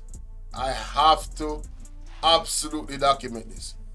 Alright, so ladies and gentlemen, it's a brother Bolo VNR. Remember to follow me on all of my platforms. Now, I've come on here and talked about me being under attack on my platform and my computer being under attack. And a lot of people say, you're just complaining and whoopty-whoopty-woo, and it's conspiracy theory. Well, let's get to the facts and the evidence about it, ladies and gentlemen. All right, let's go. Let's hear this. The website, is when you click on the link to get the full reports, and that them are black with from. You understand? Yeah? But no more than me. Because I already do something else. Yeah, I already do something else. Listen, Andrew Onless have the spyware. You know about the spyware? Let me tell you a little bit about it, my wisdom warriors. Israel has a spyware company called NSO Group Technologies. NSO is known for its spyware Pegasus. This is what Andrew Onless have under style. You understand? So when you hear Andrew Onless come out and talk about we can track we and this, we have to believe. Better believe. You understand? People who remember when Andrew Onless come and say that they track people. Who remember that? If you remember, remember in that chat. Andrew Onless came out and said that people were tracked, and this is the technology allegedly that he's using to track people. Not my words, he said it out his own mouth. Right? So I want you guys to he said the person was tracked and they were arrested, I believe. So let me know if you remember that. Let me continue the audio. I'm gonna see if we can find it too. Understand me? Him have it for true. This is why him pick up himself and gone over Israel in a 2017 because Andrew Onless have it all planned out for spy on the Jamaican people. You hear me? That man is a damn wicked man. That man I want dangerous brother. Remember me telling you. Anyway, NSO is known for its spyware Pegasus, which can remotely track smartphones without the user's knowledge. NSO stands for the names of the company founder, Niv, Shalif, and Omri. In September 2023, Apple released an emergency software patch after learning that NSO had secretly installed Pegasus on iPhones and iPads. Yeah. I remember somebody in America, I can't remember his name, I think it was a guy, I can't remember if a rabbin did do or something him do, and them have to use that same the government in the USA have to use the same spyware, the Pegasus spyware for break the case. My wisdom warriors. So listen, this spyware thing, it's serious. You understand? And saying that Peter Bunting came out and warn us. Wow. Peter Bunting came out and warned the PNP supporters about this. Take a look at this. Beware Israeli spying technology, Bunting tells PNP supporters. Read it, my people. Read it. This was May 21st, 2019. A long time. Them are warning about these people. Long time. And an observer put this out. Observer put this out. Condemn and you understand? Them couldn't know none of Lena put it out. An observer put this out. Mandeville Manchester Peter Bunting is warning Jamaicans to be vigilant in the face of what he says. Before we're going at that, me I try to find the audio with him say. Listen to this. Approach arguing that it stifles freedom of speech and target individuals for what JLP deems misinformation and lies. Oral Tracy said this is not Russia and those other countries. Listen to what he had to say. The person was tracked and that catch my attention now. Listen to this. The person was tracked and their identity discovered. Put a little pause there, so the big Prime Minister of Jamaica and tell me same government attract young people on social media we make comments. Yes. A dictator some this. Yes, exactly. A Putin this. A Russia this. We don't go free speech and freedom of expression in Jamaica again. The Maverick condemned Andrew Only's approach, arguing that it stifles freedom of speech. We are in a dictatorship. The Maverick condemned Andrew Only's approach, arguing that we are in a dictatorship in Jamaica as far as I'm concerned. The Maverick condemned Andrew Only's according to Andrew Only's own admission, we are being shocked. Now listen to Dana Morris denying it. Listen to this. Themselves, Prime Minister Andrew Onless and Information Minister Dr. Dana Morris Dixon regarding the government tracking of Jamaicans spreading misinformation on social media. Andrew Onless revealed the government use of tracking technology to identify perpetrators. Now, Information Minister Dr. Dana Morris Dixon later denied any such tracking. There is no tracking of people. There is no curtailing of people saying anything that is negative. That is absolutely not the case.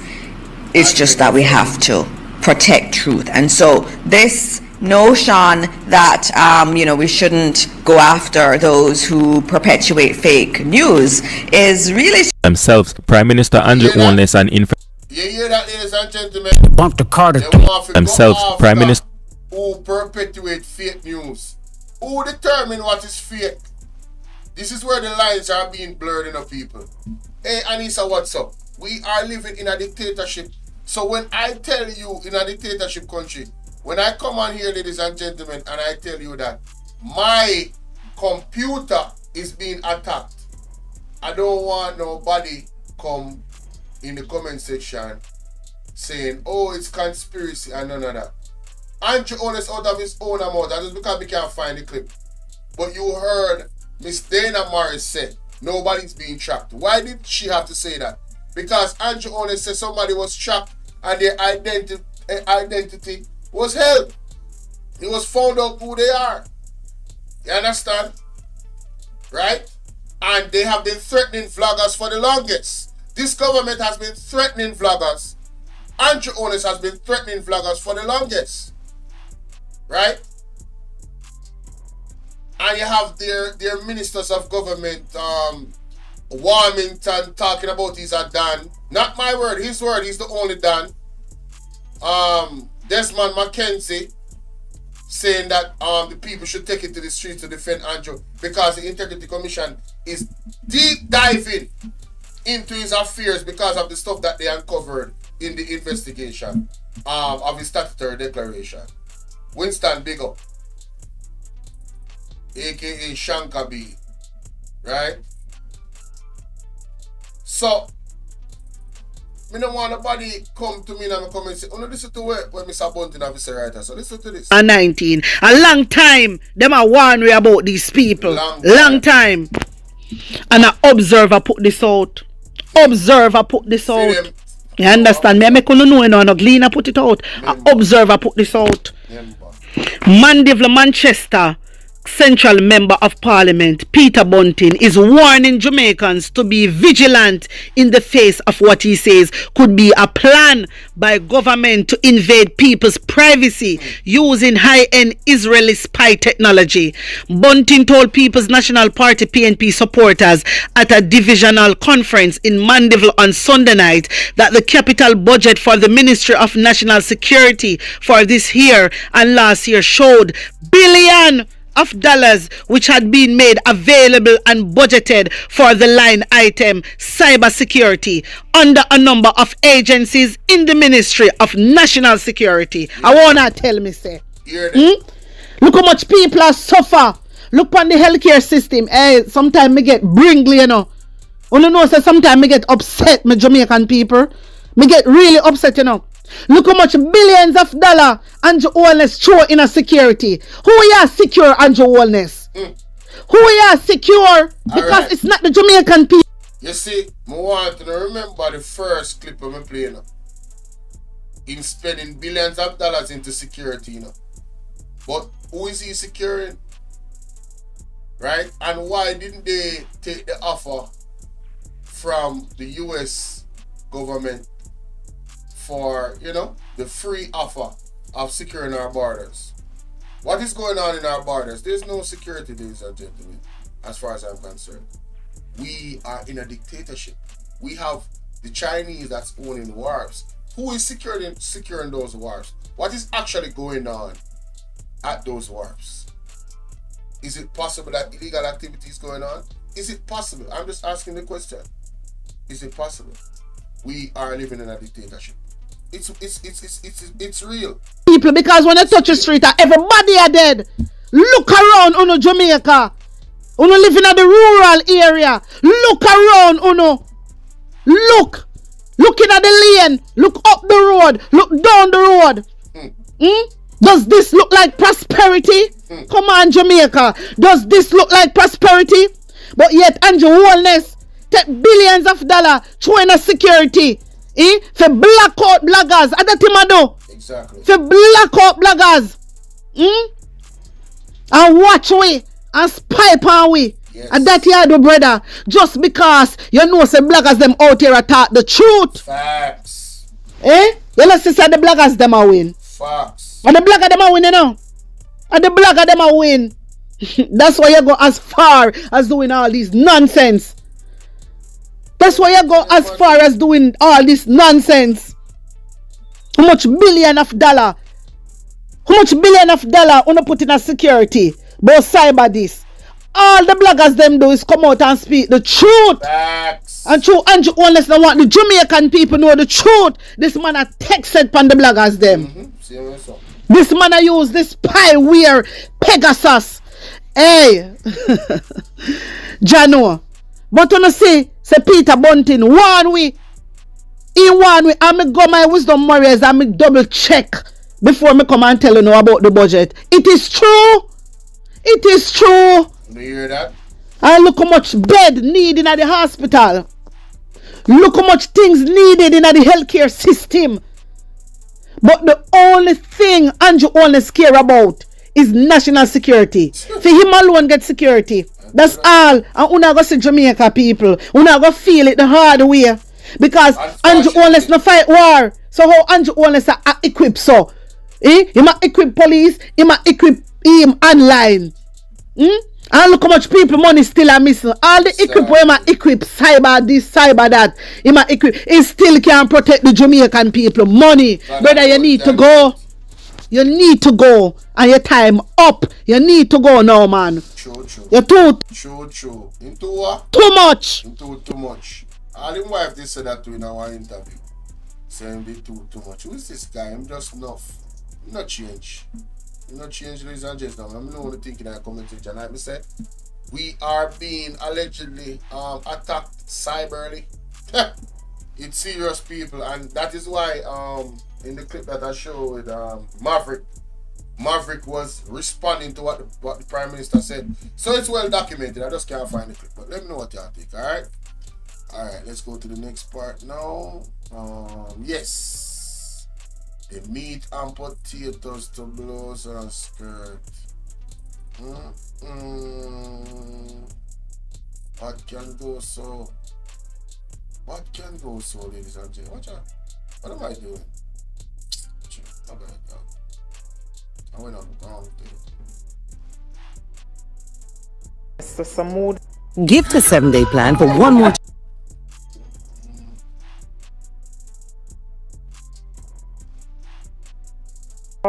Mr. Sibley's, Mr. Slowly,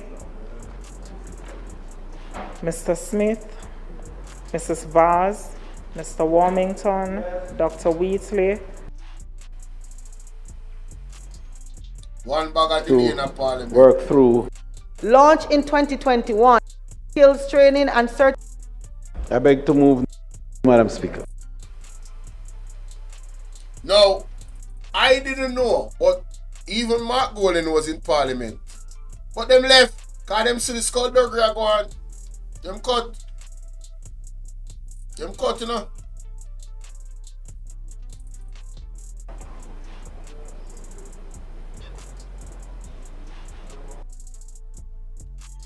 Alright, so ladies and gentlemen, I have to do a reaction to this situation right now. So, this is the House of Parliament, Marlin Malahoo Fort.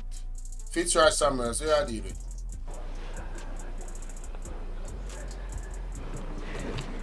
The Standing Finance Committee of the House of Representatives, consisting of all members of the House, is now convened. May I ask Minister Malahoo Fort to pray for us? Thank you. Let us bow our heads and hearts in reverence before the Almighty God. Lord, we come in belief on your holy words that whatever we do, if we commit to them to you, they will succeed. No, may I have to stop right there, so.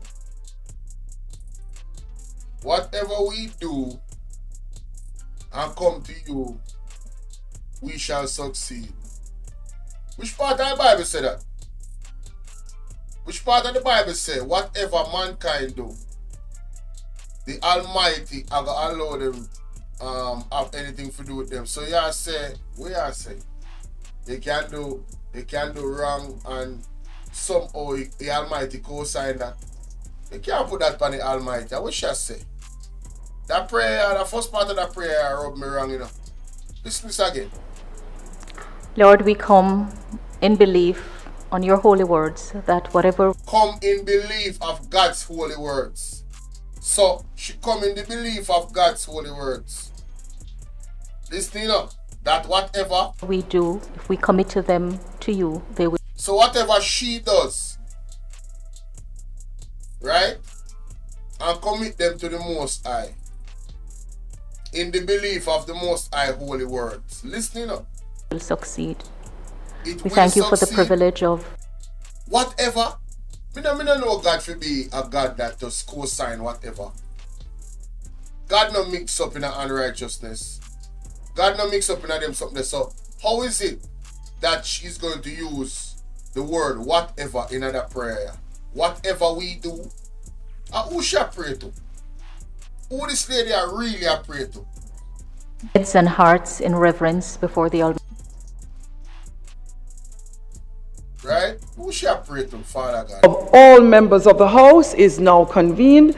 May I ask Minister Malahoo Fort to pray for us? Thank you. Let us bow our heads and hearts in reverence before the Almighty God. Lord, we come in belief on your holy words that whatever we do, if we commit to them to you, they will succeed. We thank you for the privilege of serving our fellow man in the respective roles that have been entrusted to us. As we deliberate on important matters of state and nation, we ask for continued wisdom and guidance, so that whatever we do will be done to your glory and honor. Amen. Thank you so much, Minister. Members? Now, me now got to believe on that point.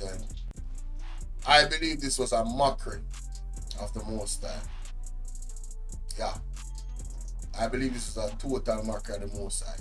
Now, I don't remember if it's this same clip here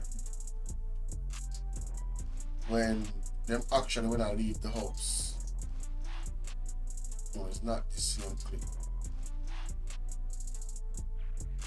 It's another clip. But people, more, don't tell me what to think about that in the comment section, you know. Was Marlon Malao prayer a mockery to the Most High? Did you guys listen to what you were saying carefully? Or did you guys just, you just brush off in one ears and go to the next? And you never really want to pay attention to what she has said. Because a lot of us do that, don't it? We hear prayer and we have to start listening to these. But we don't see none of this translated into the prices in the local economy. No. This is the part that I want to get to. This is the part of suspension of the standing orders to enable me to take the motion. I'll be very brief and acknowledge. All right, back up. Enjoy your holiday. Back up.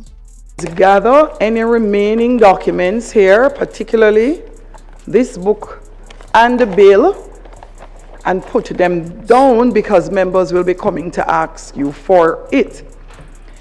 Members, enjoy your holidays, rest, and we see each other on a date to be fixed, hopefully late in January. What is so funny in a parliament? What is she smirking about, ladies and gentlemen?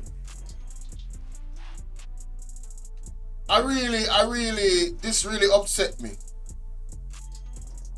upset me. Given the report that came out in Parliament about Estate Bridge, Imperium, the building of the houses, right? Like, share, subscribe, people. The building of the houses. 2-bedroom, turning a 4, whatever the details are. Given the details of NEPA, given all the things that are going on in Jamaica, why does this lady have a smirk on her face talking about hopefully we will be back late January? I walk one. Them take this thing for a game. Them take the Jamaican business for a game, which is our business, innit? Them take it for a game. It's fun to them. So it's just, look at this. This honorable house now stands adjourned.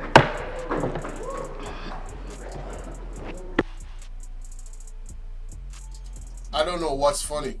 I really don't. Members will be coming to act. I really don't know what's funny. Please ensure that you do not invite you to adjourn this honorable house. Members, I encourage everyone to get some rest over the Christmas holidays. Please ensure that you do not leave your constitution behind. Take them up. They are not to be wasted. Orderlies, I'm asking you to please gather any remaining documents here, particularly this book and the bill, and put them down because members will be coming to ask you for it. Members, enjoy your holidays, rest, and we see each other on a date to be fixed, hopefully late in January. This honorable house now stands adjourned. No honorable board at the house. Not a damn thing. With Andrew Wallace and you and I. Not a thing though, honorable people. What do you make me know the thing? In a comment. It's that mainstay. And that a hold it down in a, it's not something where man a hold in a hand. And that a hold it down in a Jamaica. That mainstay. From freedom. True freedom in this. But gotta go take away all of that, man. Them no worry themselves. Gotta go take away all of that. Believe. Anyway, on to the next situation right so. Saying on to the next situation right so. This is ridiculous. Big up Talk Your Mind TV. I probably are your liar, Yagos. Look at this lady here. Where say I go around and a fix road. She said she go fix road right through the Christmas. And she give the goodies. Wanna be careful of Santa Claus, you know. Wanna must be careful of Santa Claus. Look on her. Look on this. Look on Santa Claus. Wanna look on this, people. Saying back to this again. Cause we are gonna get to the report, you know. We're gonna get, trust me, we're gonna get to the report. I may have the report. No look on this. Kanjo coolness. So you lose your court case. So now January or forward now, you have to go sit down in a court. Or probably are your lawyer you go send. Me don't know if save yourself the embarrassment because of that you do, you know. Yeah. Look on the left side. You see that report there? You see it? Wycliffe Close Boulevard. Yeah, Andrew Wallace property. You see it? Yeah, man. Yeah, man. Andrew Wallace must cease and desist from government business as of a morning. Right now. Oh no, go court on yourself, on send on a liar to represent on no gamble on the business and do no one. But then put you up on leave, so I guess that you have to go come a court to come explain where you get them whole heap of money there. Exactly. So it's same thing is like you try to not answer to the Integrity Commission. You see me? And now you make the law, the court demand that you have to do it. You bumbleclot you. Sorry for the bad one. You're coming like a greedy baby mother where I get $10,000 a week for the newborn baby, and because she knows say the baby father have money, she got a court for go get more. And the judge just say, you know what, $3,000 a week you get your pussy licky. So you did have the chance, you know. You did have the chance to talk the truth and declare your assets, declare your riches, and you did not. But you be like the greedy blood clot baby mother. Alright, on a big man level, you know. You know, say Andrew go over burn and lodge, go lick down the people them house, but I feel him also lick down. You know, so you check out in my viewers and subscribers, Andrew one is a squatters in Jamaica. When you check your levers, have you ever check your levers? Remember, I'm going to politics broke like a church mouse, my name wife. Green Santa. Then going to politics broke like a church mouse. Till the wife want on in wedding in a fish fry. Saying? So everything they say them I brag with. Our money. True. So Andrew want to start the squatters. So in can't declare my boss. If I'm declaring lose everything.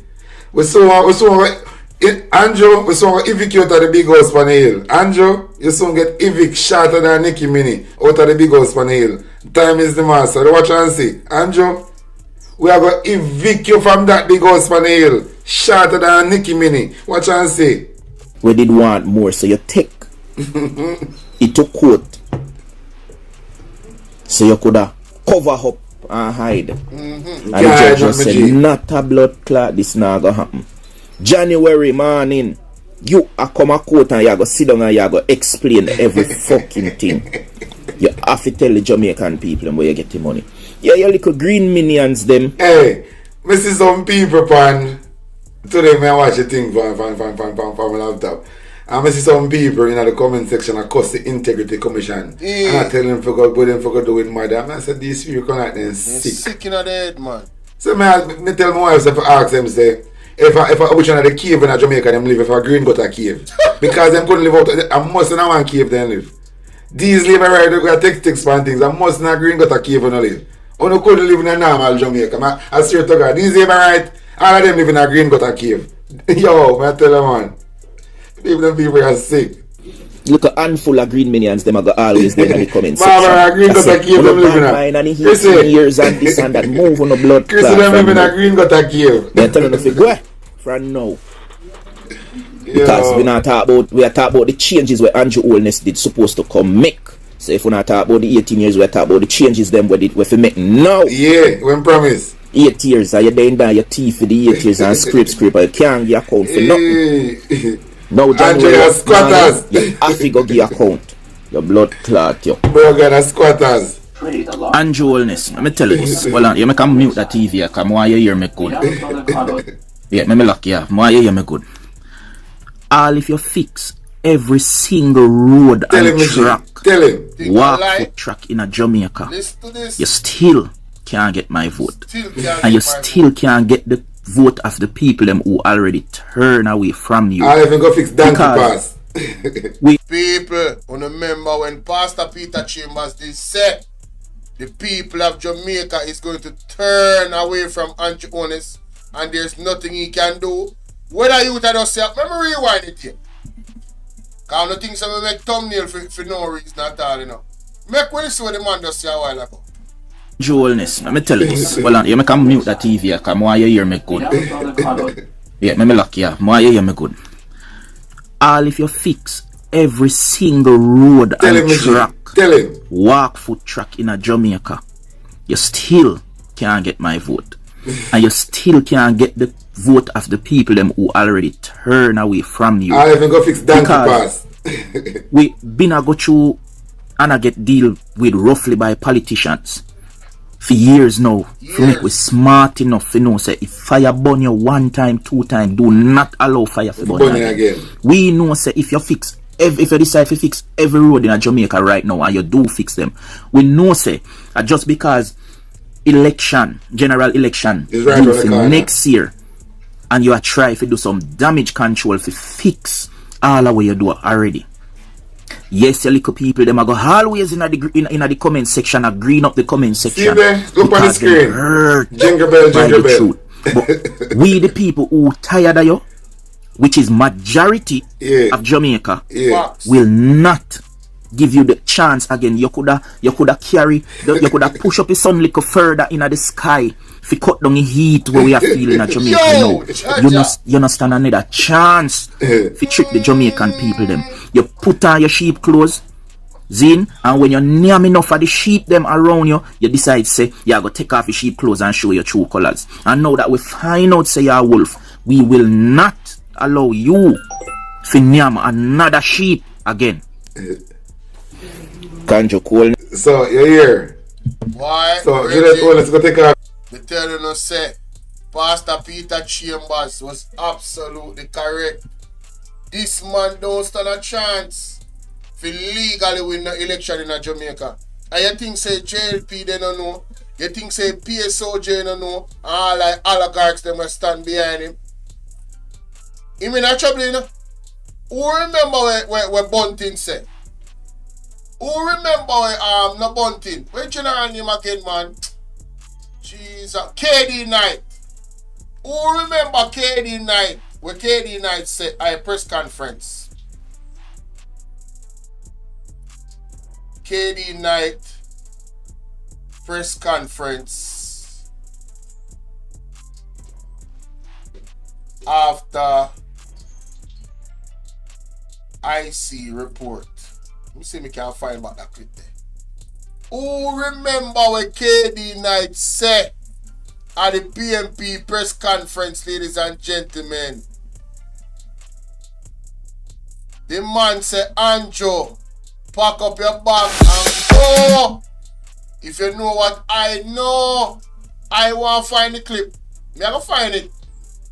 But people, in all seriousness, this a man here, we can't allow this a man to, and we can't allow the JLP, because we don't even put it on just him alone. At this point, me have come to the conclusion and say every single individual, I mean every one of them, when they're in a JLP, people, is not credible. Me can't believe, say me's not a person who like to paint a broad brush. But you see, when you see what the Prime Minister do, and the people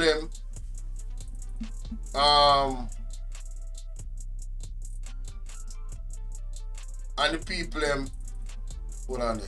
The people them in the parliament now have they have nothing to say. Them sit down and it's amazing to me, man. How them stand behind this man with all of the information that's coming. You tell me say them I read the same report them I read. How you doing, Miss Genesis? Him say pack your bag and go, but I want to be more detailed than that. Watch me now. Him a equip him. I'm going to show you what I'm going, because I find the clip, you know. Yeah, man, I find the clip, man. Christmas Eve is the most wonderful time of the year. Already. I freestyle right now, people. Believe. I don't have them thing I queue up. I freestyle. So now just bear with me. Alright, see it now. And that's what I could hear KD now. Hold on. Had found this extended withholding. Hold on. Oh. This is a serious. See it now. Right, that's all. I don't remember when it was being. Make we. Former senator, former minister of national security, Knight. former minister of foreign affairs and foreign trade. Talk to them. KD Knight King's Council to address it. Thank you. And I associate myself with the comments made in relation to the report of what took place last night at the Prime Minister's home. And greetings. Last evening I was given what is called a brief. It is not a brief. It's not a brief. It is a thick document, very detailed in nature, clearly well written to the point, and it is the 172-page report of the Integrity Commission. As I read it, and I went through the 172 pages, something jumped out at me. And one of the things that jumped out was that the allegations investigated and some of the findings made, could one person have caused these allegations to have surfaced? No. My mind as a lawyer practicing at the criminal bar saw that there were elements of conspiracy in this. And whilst I will not identify the potential conspirators, I will say that in the overall circumstances, the Prime Minister of Jamaica needs to remove himself from the office he now holds so that the appropriate investigative body can go very on Tuesday, the allegations and building approval. The public will be satisfied that there is no interference at the highest level, and that certainly there is no cover-up. But this calls for detailed investigation. What jumped out at me too was the way in which the investigation was conducted, where they made reference to the judge's rules, that persons who were interviewed, they were interviewed in accordance with the judge's rules. Now, let me just point out one important aspect of the judge's rules. This is a warning to the person who is being questioned. And it warns the person that you need not say anything, but anything you say will be taken down in writing and may be used in evidence against you. And in this document, the warning was appropriate. Appropriate. What jumped out at me also, why would one need to have 28 accounts? Why? One would need to have 28 accounts if one was involved in businesses. Now, when I tried to find out who had the 28 accounts, I found out that it was the Prime Minister. You can't run a country and run private business at the same time. It's one or the other. One or the other. And it is clear that one of the reasons why the country is in the condition it is in now is that sufficient time is not being spent by the chief executive officer to run the country. We have business ventures. Business ventures. Jumped out at me also that, look, if it is that a prime minister is being investigated, how can he be the chief accountable officer for discipline, law and order in a country? He cannot occupy the post and find himself in this position and do that which he was elected to do efficiently. Wisdom from the elder. Wanna listen, you know? It's a reason why I'm not even talk too much. Just listen to the elder. Cannot. And therefore a call for his resignation. A call is justified. It's justified. It's justified because of what this report contains, both in terms of the volume of his association with other companies and the allegations contained here. Had this been the private sector and the private sector officer, that private sector employee would have been sent on leave. Immediately. Pending investigation. Immediately. No private company in Jamaica would have caused someone against whom these allegations have leveled to continue in the highest position in that company. Talk to the man.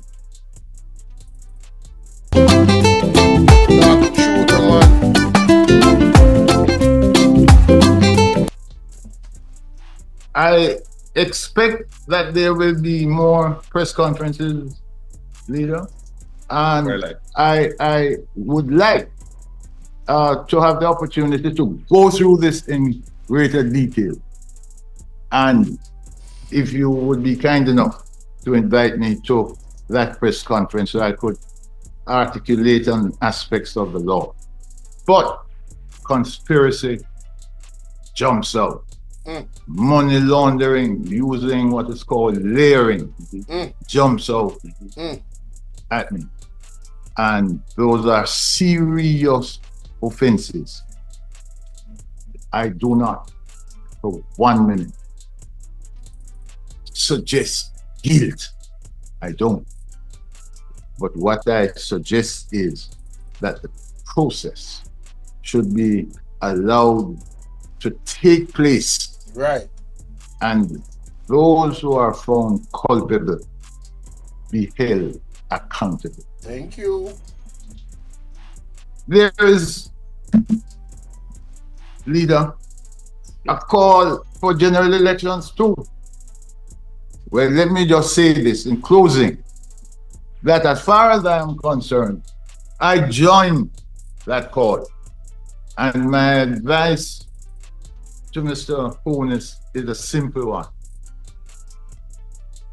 I made some inquiries and I'm told that he has a bag. I say to him, start packing because you are going. And if you don't believe me, speak to Mr. Bolo, Bruce, that is. Pack your bags, put in your clothes and your belongings because you can't stay as Prime Minister of Jamaica, because the international reputation of Jamaica is important, and you have, by allowing these allegations, brought Jamaica into disrepute. Thank you. Man, oh man. No, listen, I ain't gotta say nothing else after that. You all tell me what you think in the comment section. As a matter of fact, you know what? I gotta clip that up. I gotta clip up that last part. Lord have mercy. I gotta clip that up. I made some inquiries and I'm told that he has a bag. Oh God, here we go, right? Closing. Here we go. That as far as I am concerned. Oh, yeah, in closing. Well, yes, right here. Let me just say this in closing, that as far as I am concerned, I join that call. And my advice to Mr. Honus is a simple one. I made some inquiries and I'm told that he has a bag. I say to him, start packing because you are going. And if you don't believe me, speak to Mr. Bolo, Bruce, that is. Pack your bags, put in your clothes and your belongings because you can't stay as Prime Minister of Jamaica, because the international reputation of Jamaica is important, and you have, by allowing these allegations, brought Jamaica into disrepute. Thank you. Thank you. Thank you very much. Ladies and gentlemen. All right. Let's get to the article, ladies and gentlemen. Let's get to the article. Do I have it here? I sure do.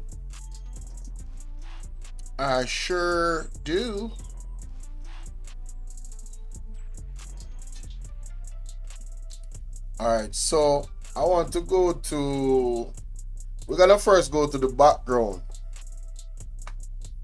I'll go to the background page, which is page,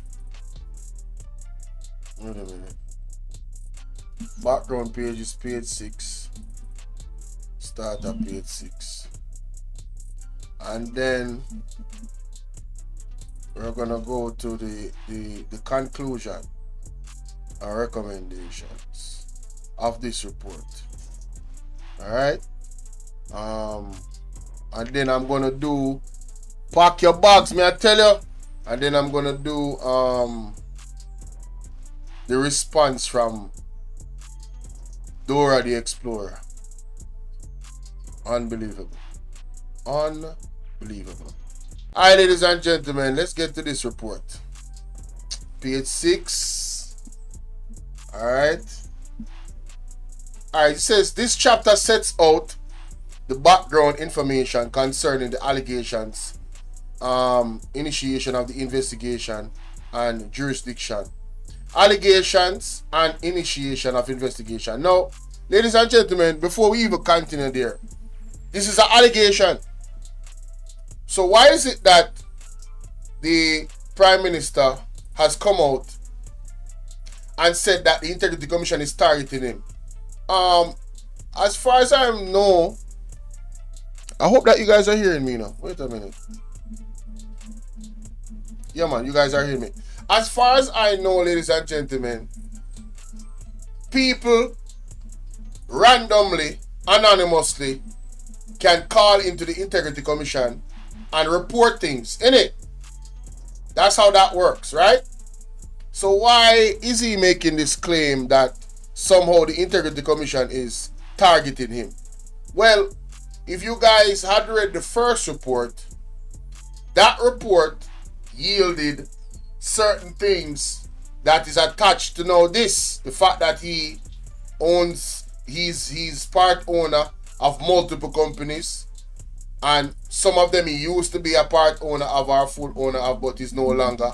So you're gonna see those names pop up in this report that was in the previous report in terms of the companies.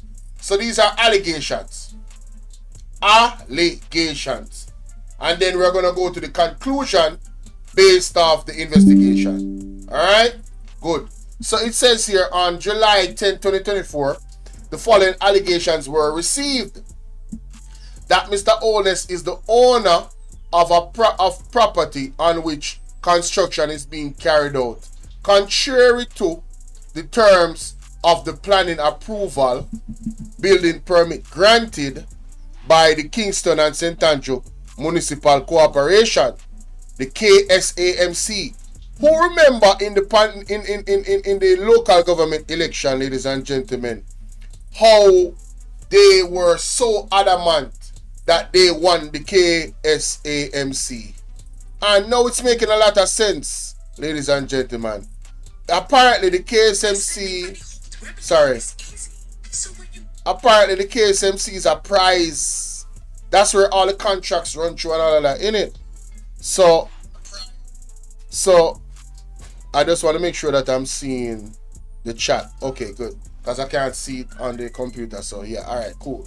Claudette, big up yourself. I see it comment. Too much land there, Jamaica. Okay. That is for the food. Alright. So who remember that? So KSAMC is very important to them, innit? Now, Mr. Holness often requests the services from his architect to draw a blueprint that will be sent to the KSAMC. However, a second blueprint will be drawn that will be used for actual construction.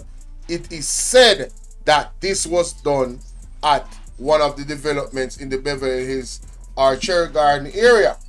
On July 11th, the DI undertook an unannounced visit to KSAMC to inquire as to whether Dr. Holness had directly or indirectly applied for a building permit for the development of the Beverly Hills Cherry Garden area property, right? The DI inquiries revealed that the only development in the area that Dr. Holness was in some way with a residential development in some way connected with is a residential development located at 2 Wetcliff Close, Beverly Hills, Kingston 6, St. Andrew. Right? This is somewhere. I want you guys to look at the terminology, you know. And that this was owned by Estate Bridge. Estate Bridge, remember that name. Further inquiries were therefore made into this development and an investigation initiated. So basically they heard enough to say, you know, let us look into this some more, right? Section 3 and Section 51 of the Integrity Commission empower the DI to investigate irregularities around prescribed license and other matters connected thereof. So now, this is important. Read Section 33 and Section 51. It tells you the power that the DI has. So when the Prime Minister and other people out there in the street want to say that the Integrity Commission is targeting the Prime Minister, no. The Integrity Commission is operating well in its powers. That's why it puts the law in front of you. Section 33 and 51 says that they are empowered to investigate irregularities. So this is what they're doing, right? Now, right here it says, the following persons were deemed to be pertinent to the investigation. Xavier, Mr. Xavier Chevanez, Chief Engineering Officer of the KSAMC. Mr. Rashane Hamilton, Field Officer of the KSAMC. Mr. Orion Brown, Field Officer also of the KSAMC. Mr. Sean Martin, Field Officer of the KSAMC. Mr. Kenado Nesbet, the KNN Designs and Consultant Limited. Mr. Norman Brown, Miss CJ Anderson, and Mr. Adam Holness. Lord have mercy. Directors and shareholders of Estate Bridge. Guys, remember Estate Bridge. Now, it is alleged that this is Mr. Holness' son, Mr. Adam Holness. That's why the company name AdMat. Adam AdMat. Alright. So, now his son is being... Lord have mercy. Hey. Listen, man. And the man said the people who are targeting him, what can go? So, anyway, Mr. Donovan Williams, Company Secretary, Estate Bridge, and Dr. Holness, the legal and beneficial owner of Imperium Investments Holding Limited, which is a former shareholder of Estate Bridge. Ladies and gentlemen, more reason here, so. I want us to reason. I want you to think in the terms of an investigator. And I want you to clear your mind. Act like this is not Andrew Honest they're investigating.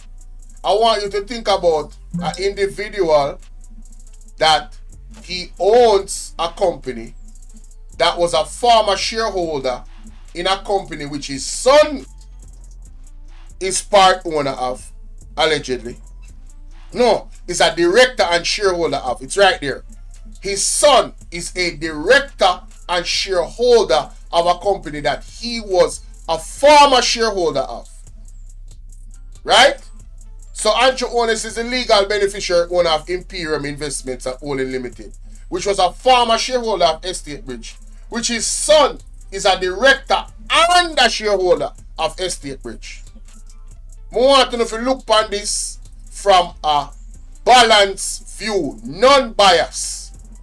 As an investigator looking at this information and then seeing evidence showing that the building designs that was given to the KSMC is not the actual designs that is used to build the building allegedly. Wouldn't you, as a well-thinking person, look into this? How is this targeting the individual when all of the evidence that is there gives you enough to want to investigate? This is not little bit of crumbs, people, in terms of an investigator looking on the ground and say, oh yeah, see, we see some trails of crumbs there. It's very minute. This is one big block of cheese. It's obvious. Your son is your son. And your son is the director of a company that you was a former shareholder of. So we have to investigate everything, including you. You cannot be exempt from the investigation. That wouldn't be savvy investigating. That wouldn't be intelligent investigating. Right? It's just not.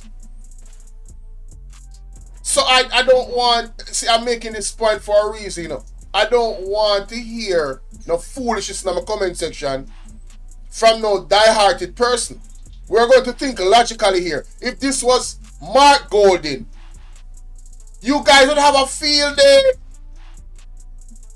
You would have talked about all my white and in British and all my rap from the slave them, and all just feel like he can do what he want to do. You guys would do all of this.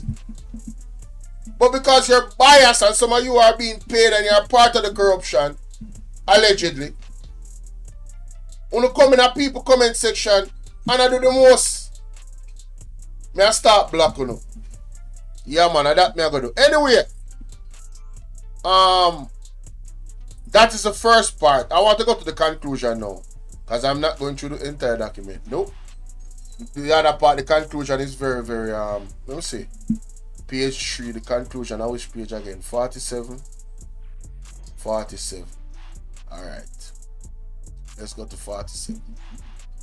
So that is what caused the investigation. The other details in the middle is the actual investigation. Alright? Now here's the conclusion. This chapter outlines the conclusion drawn by the DI. The DI concludes that the requisite planning approval and building permit requires for the construction of a development consisting of 4 2-bedroom units located in Beverly Hills, Kingston 6, were properly issued by the KSMC to Estate Bridge. So the requisite planning approval was issued properly. This was July 12th, all right? The DI finds that the terms and conditions of the building permit, which was issued by the KSMC for development, were breached. That means the original plans were not used, ladies and gentlemen. And them have pictures of it too. Them have pictures. It's all over the internet. I don't know if it's in this document, but them have pictures. Anissa, if you're still here, Barbara, what's up? Anissa, if you're still here, tell me which video you show the pictures them. See? Because I know say you have it up. So we can show people them. Now, it says here, the DI conclusion is premised on the fact that at the time the DI's first inspection, the reference development consists of 4 4-bedroom townhouses instead of 4 2-bedroom townhouses. So them double the amount of rooms if they in the townhouses. Alright, as approved by the KSMC, them go away from the approval. Right? The DI finds that in failing to comply with the terms and conditions of the building permit, right, Section 17(1) of the Building Act was breached. These are the law now, people. The DI concludes that the inconsistent representation made by Messrs. Brown and Nesbitt in respect of the layout and composition of the development were blatant attempts to mislead the commissioner. This is the conclusion, you know. Now, the DI's conclusion is premised on the following. This is the reason why he's concluded it.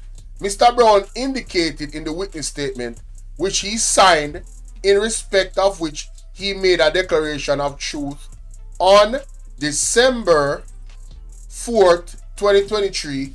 As so long as I investigate this, that the development consists of 4. You know, say it consists of 4 4-bedroom townhouses. This statement made at the time when the DI was not investigating any breaches. Wow! So him admits it consists of 4-bedroom townhouses, and there was not an investigation on any breaches. So this was him under oath telling them what the houses contain of. This is interesting, right? So there was no investigation on any breaches of the building permit issued to the Estate Bridge by the KSMC, and under circumstances where Mr. Brown was not a suspect.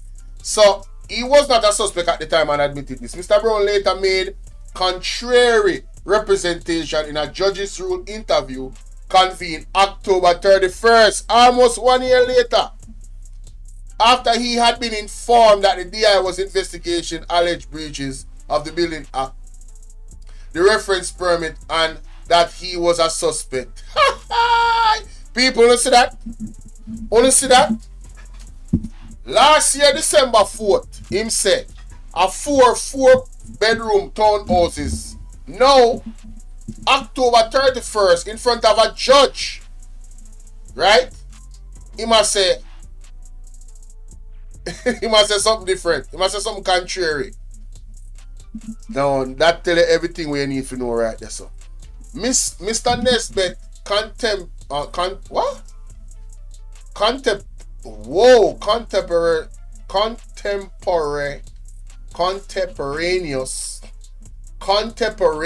At first time I said that word, that people wanna bear with me.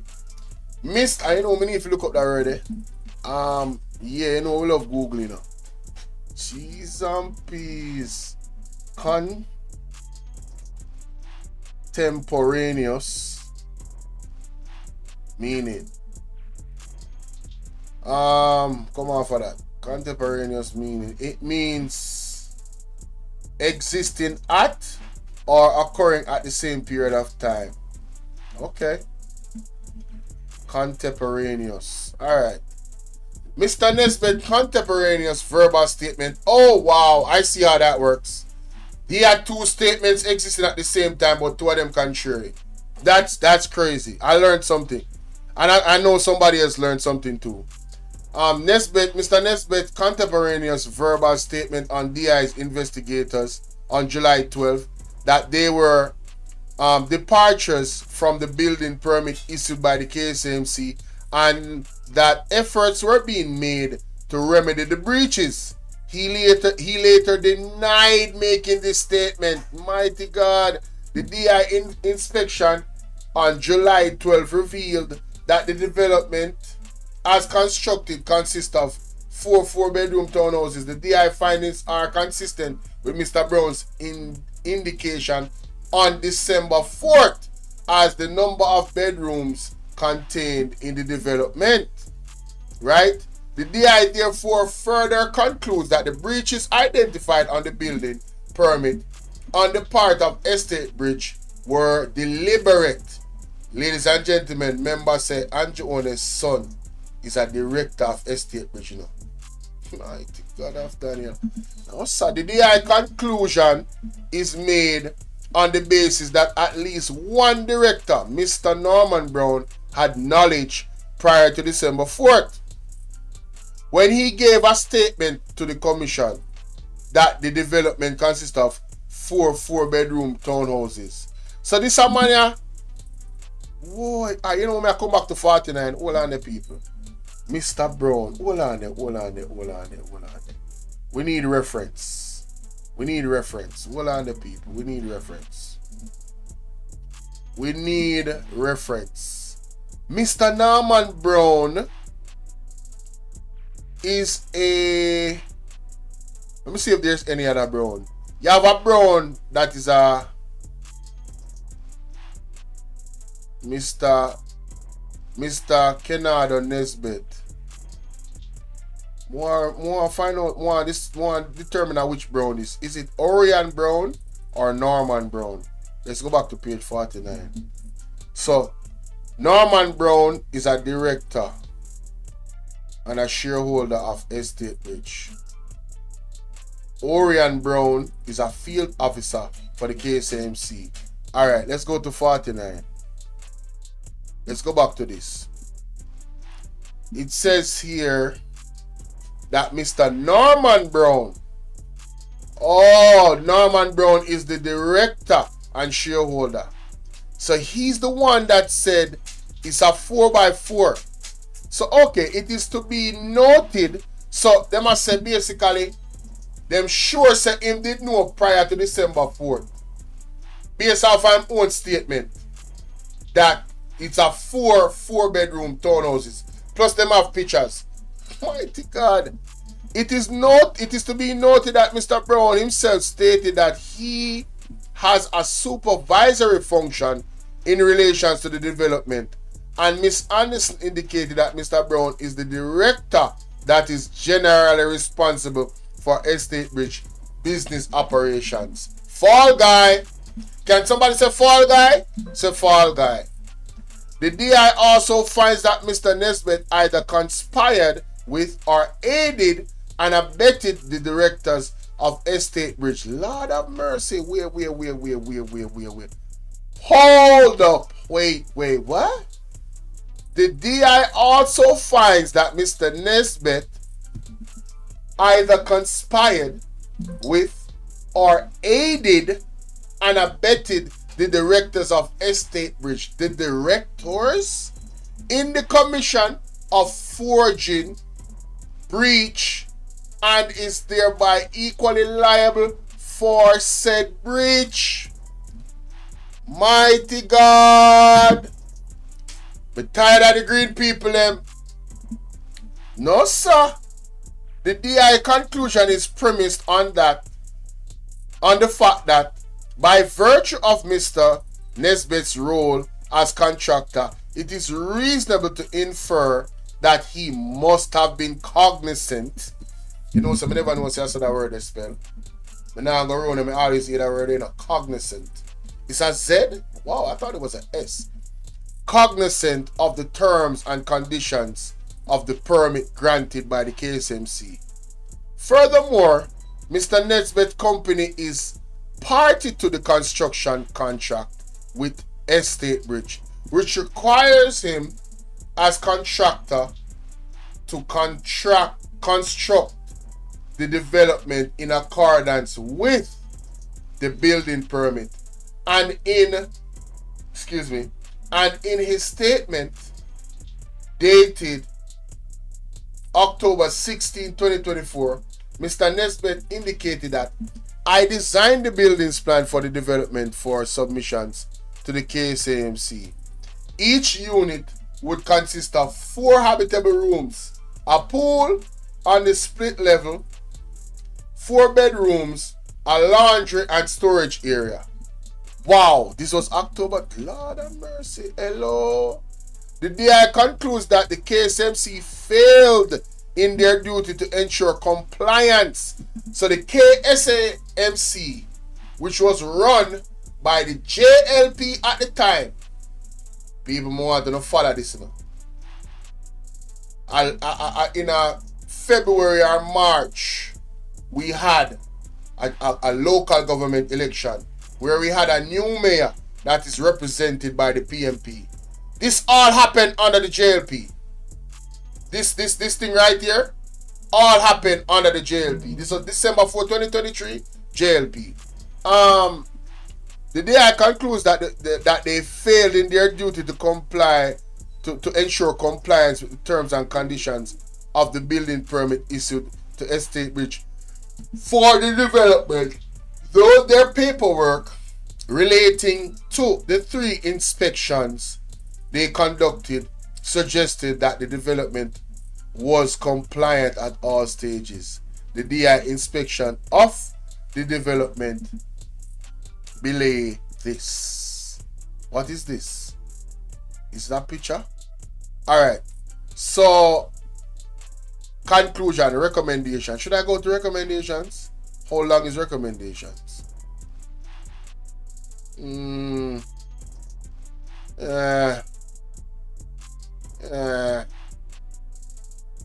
Should I? I should. Why not go all the way, right? This chapter outlines the DI recommendation having regards to the findings. The DI recommends that the Chief Executive Officer of the KSMC implements additional measures to ensure adherence to provisions outlined in Section 33 and 34 of the Building Act in relation to its inspection.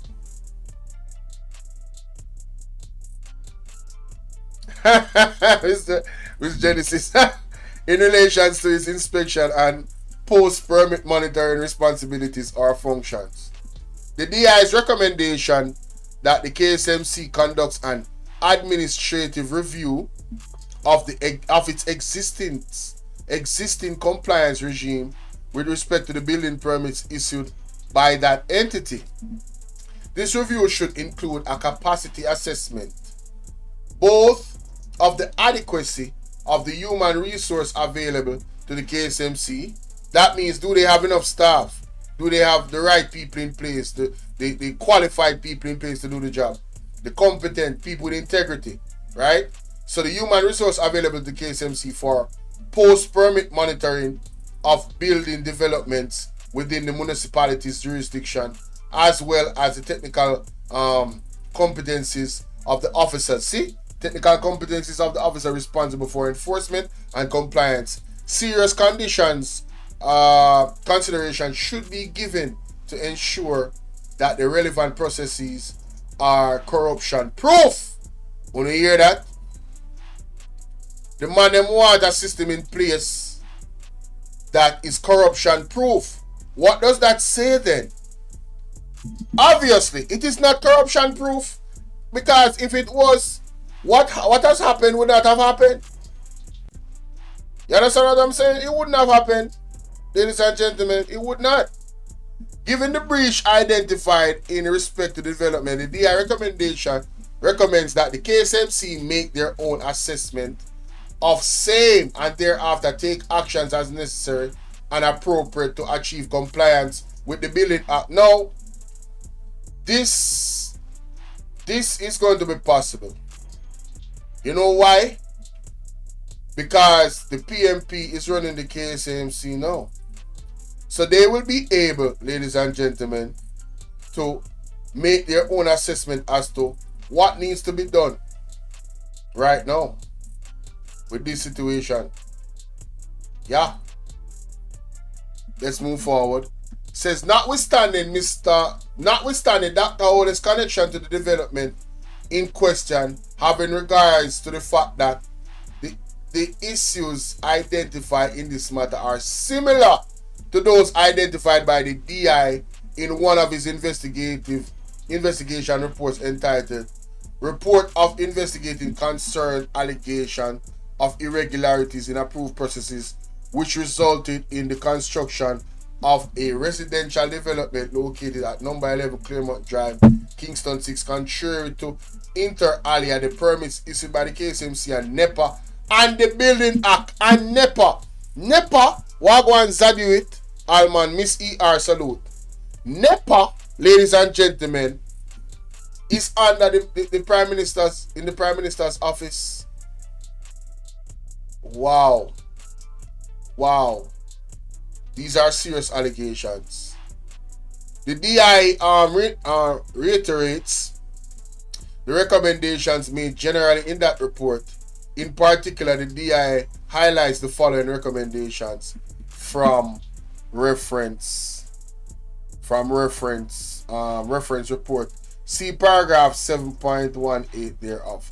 The Most Honorable Prime Minister Holness and the Honorable Local Government and Communication Development, in light of the breach found herein and the need to ensure that development occurs within the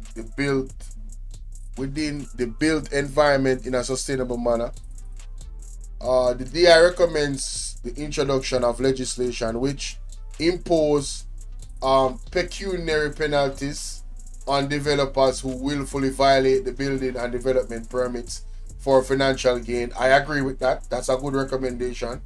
What say you, people in the chat? What say you? Do you think that is a good recommendation, ladies and gentlemen, to have penalties, prison time, more particularly profits attributable to breaches should be forfeited additionally. Also, the money that they would gain from these breaches, they should lose the money. Wow, I like that. You have hurt them. You have to get them where it hurts.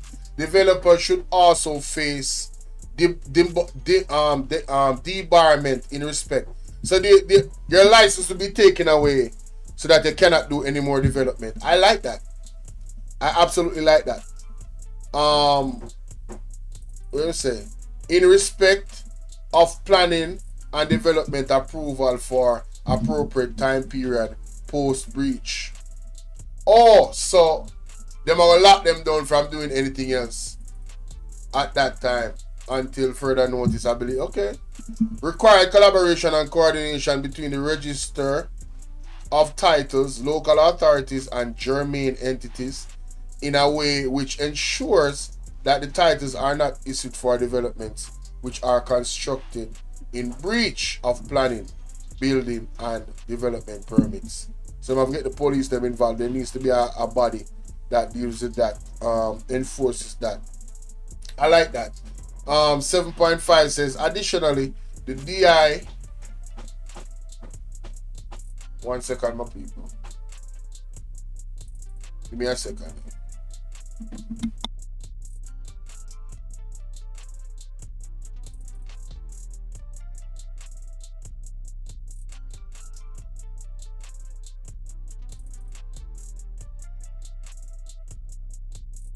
Alright, I'm back. It says, additionally, the DI would ordinarily refer this matter to the Director of Public Prosecution. However, given the ruling of the DPP in the matter mentioned at paragraph 7.4 above, hereafter referred to as the Claremont matter, Lord have mercy, hello?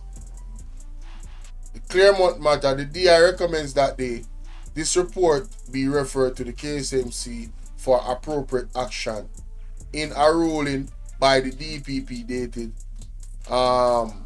January 10, 2024. So the KSMC is the one that has to deal with this, right? That are the recommendation. It is considered view of the Office of the Director of Public Prosecution that, oh, that's the ruling. I guess this is the ruling. All right. So this is the ruling, guys. I'm not gonna read it. Well, the matter referred to the Kingston. Blah blah blah blah blah. See right there, section 78. Right. Let's just scroll through this. All right. Now that does proof. The chairman, the Claremont matter was referred to the DPP after consultation with the Director of Corruption Prosecution, who indicated that her prosecutorial remit does not extend such matters. So the DPP should not have the power to do that. That's basically what that is saying, ladies and gentlemen.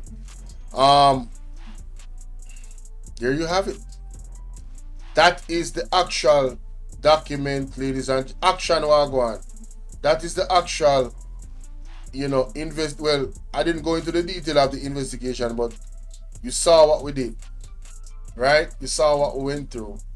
And I think it's necessary for people to look through that. Because at the end of the day, at the end of the day, it's alarming to me that people are making excuses for this man. I mean, his son is involved in this. He's a director. That's very, very important to know. You understand what I'm saying? This is not a fluff case. It's not a 9-day wonder, ladies and gentlemen. And I think that's what they would want you to believe, innit? They would want you to believe that, no. This is quite serious. It's quite serious. But let me know what you think about that. If you guys haven't read it, show me some love. Hit up the like button. I went through that. Odette, what's going on? Odette said the PM make me cry. Lord have mercy. Don't make him get too emotional, me dear. Pray, put up a joy and cry and for Jesus. Nobody make and Jonas get in another state there. Anyway, let me know what you think about that. No, ladies and gentlemen. Lord have mercy. I have so much things to cover, but I have to go to this now. This is very important. Your finances and create a family legacy. Important, ladies and gentlemen. I forgot to Dora the Explorer. What can go so? What can go so? I hear this lady is a Christian, I hear this lady is a Christian. I cannot believe it. A blessed morning, one and all. Easy no pastor, and I hear time to them general. Everybody use them. Right? Frank. Alright, so let's take it here. Your finances and create a family legacy. Tune in. They do their reports every single month. Every month a report is done. So there are no missing funds. And I will move on. What? What? Reports hold overnight. up. Wait, no, hold up. Oh my God. This lady The ministries are, as Minister showed you, all of us came with our yellow book. Thank you, ladies and gentlemen. You, Minister. Alright, ladies and gentlemen, this is a raw reaction of Dr. Dana, in their post cabinet press briefing. A lot was said, but Yeah, let me just get to it because I'm already triggered. I just was touching through and I heard her say something and it immediately I wow, unbelievable. Let's hear this. And again, there are no missing funds. No, we could go back. Hold on, the breaks there. No, sir, something alright. I don't think she does say that all. Yeah, that hurt me. People, we don't have to hear this. Additional resources with the help of the Ministry of Finance and the Public Service to just dedicate their time to helping the Finance Department come up to speed. They're not quite there yet, but I am proud to report that they have submitted 3 years, early years, to the Auditor General, and they have 2 following years at their internal audit within the ministry. It takes a lot of time and effort, but we have to do it, and I want to... No, ladies and gentlemen, and I think this is the reason why I come over here, so if you come hear that part, but ladies and gentlemen, when me hear here, so the report that the Auditor General came out and stated that trillions of dollars is missing, unaccounted for, not documented. And this them I talk about. They must say, basically, you know, it takes some time and, you know, guys, for 10 years, you know, 10 years, you know, we haven't gotten these reports, you know. 10 years. Man, listen, you can't make this shit up.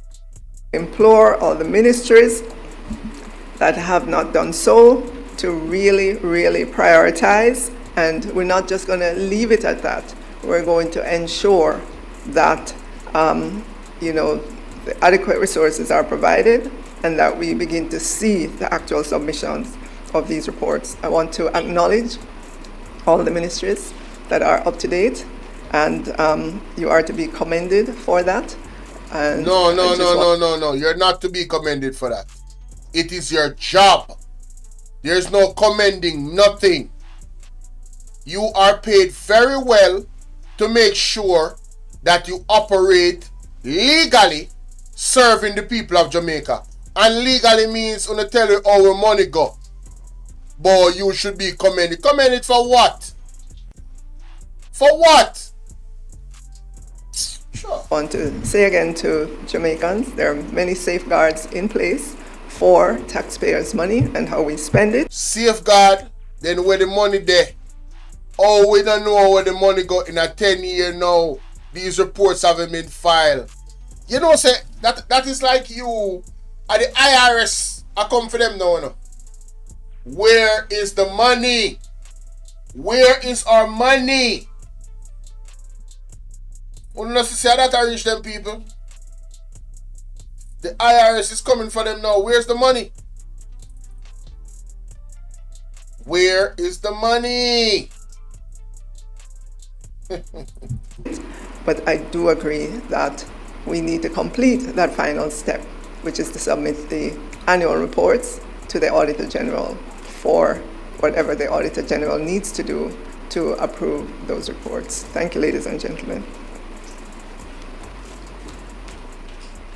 Mama, Nigel Clark and Joan is set up here.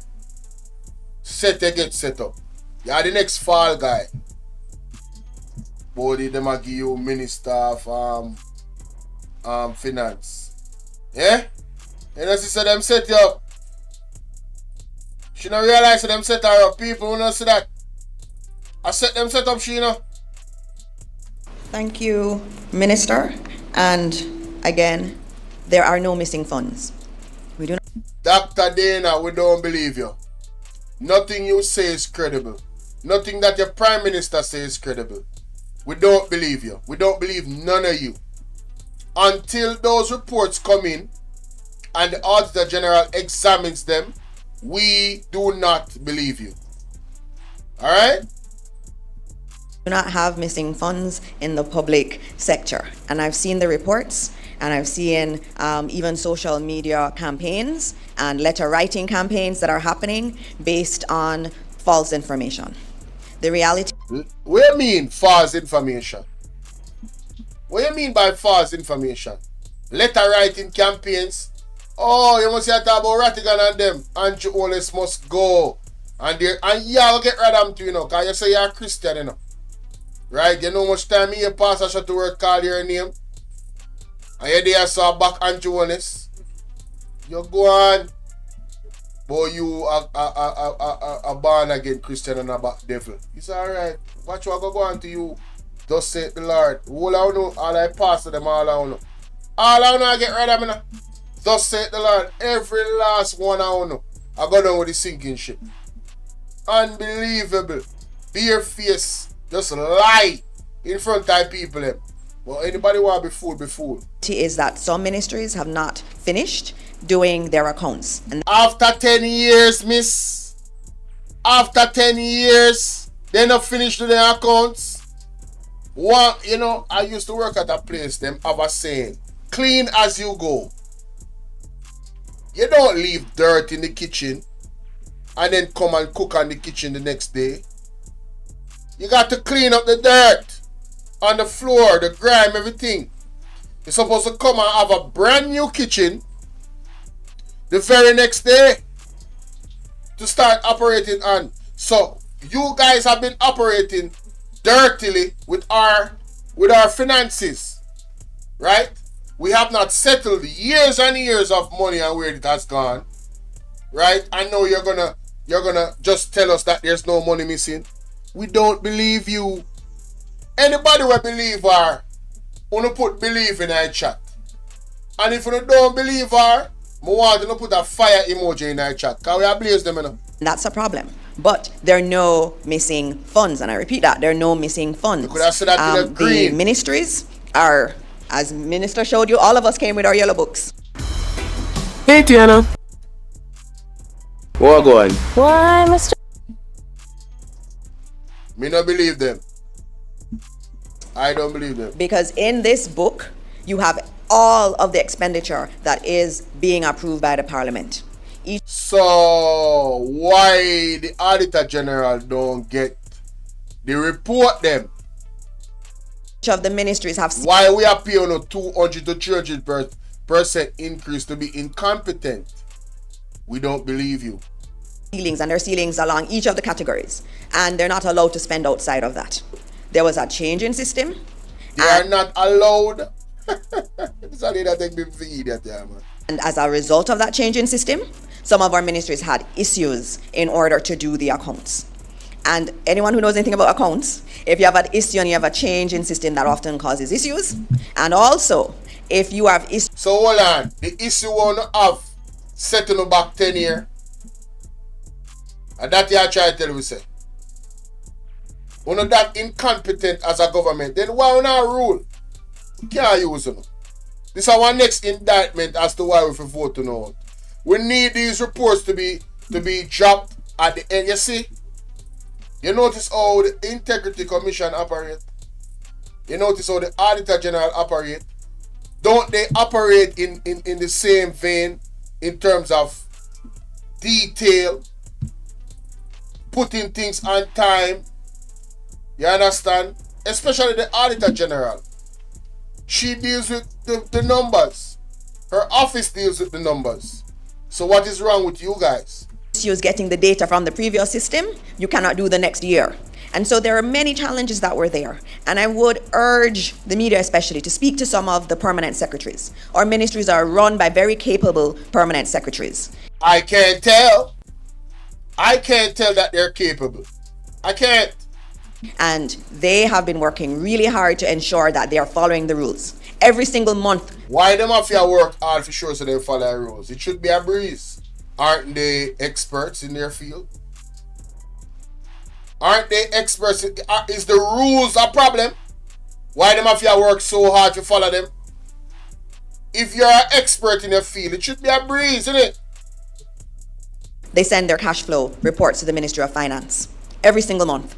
And so they've had technical challenges in doing the appropriations accounts, and they've been fixing those challenges slower than we'd like and slower than many of the ministries would have liked it to be. But because of the change in the system, it also caused a lot of concern. And so we are here this morning to say to Jamaica that there are no missing funds. And we don't believe you. We have to keep saying it over and over again. We don't believe in order you. For the Accountant General, the Auditor. We're going to say it again. We don't believe you.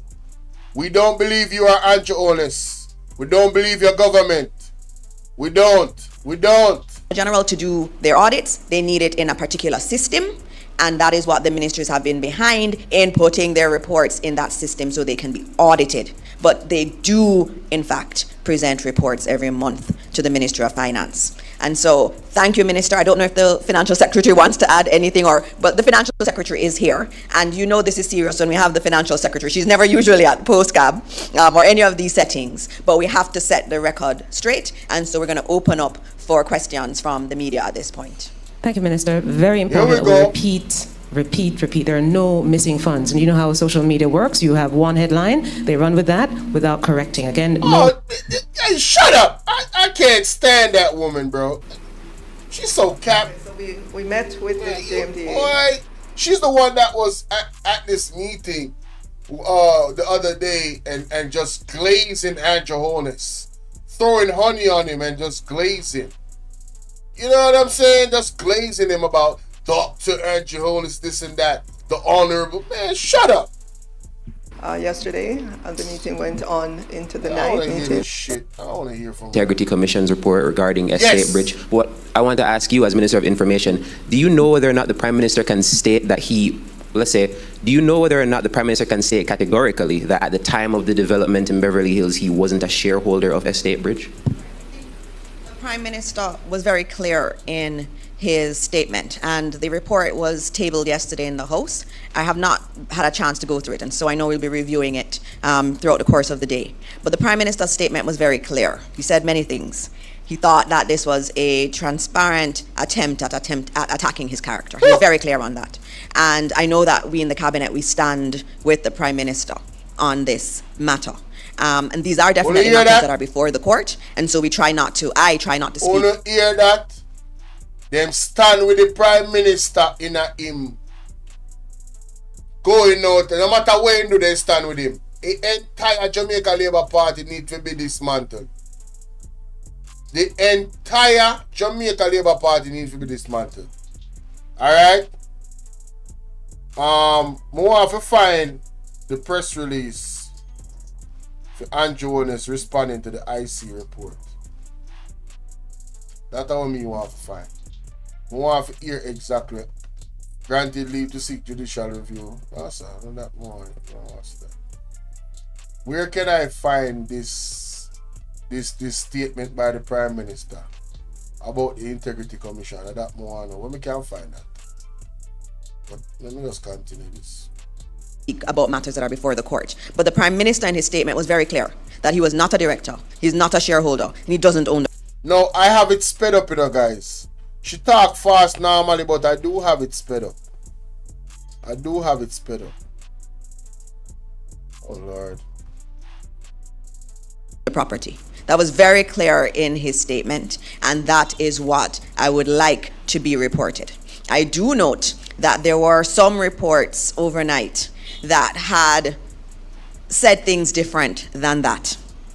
And I note that this morning there are some editorial notes under some of those reports, which means that individuals are now clarifying previous reports that had been made. It is really important, especially when we're dealing with someone's integrity and character, that we get the stories right and that we don't issue statements that are not completely accurate. And I see the reports being corrected, and I'm very happy for that, and I thank members of the media who have been correcting their stories overnight. That's important. But the Prime Minister was very clear about his relationship with this company and his surprise that he would have been named in it. And as I said, we'll be reviewing the report, and we'll... Why is he surprised?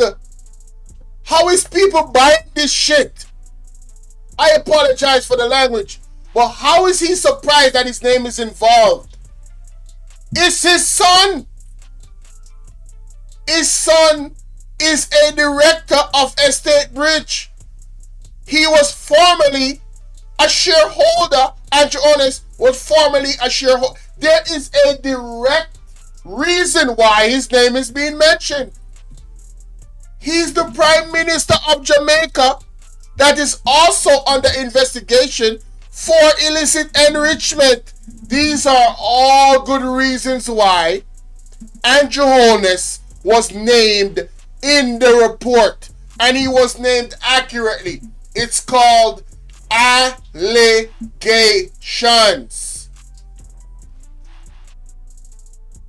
Hello? Allegations.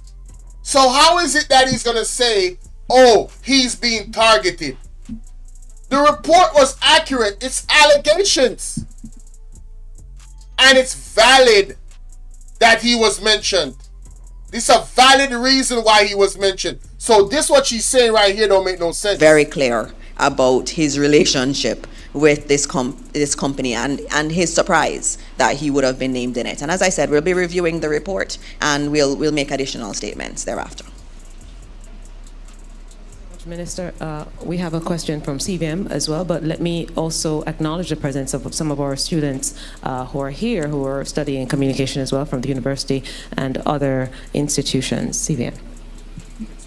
Thank you. Britannia Wishoff here from CVM. Just a follow-up to that, Minister.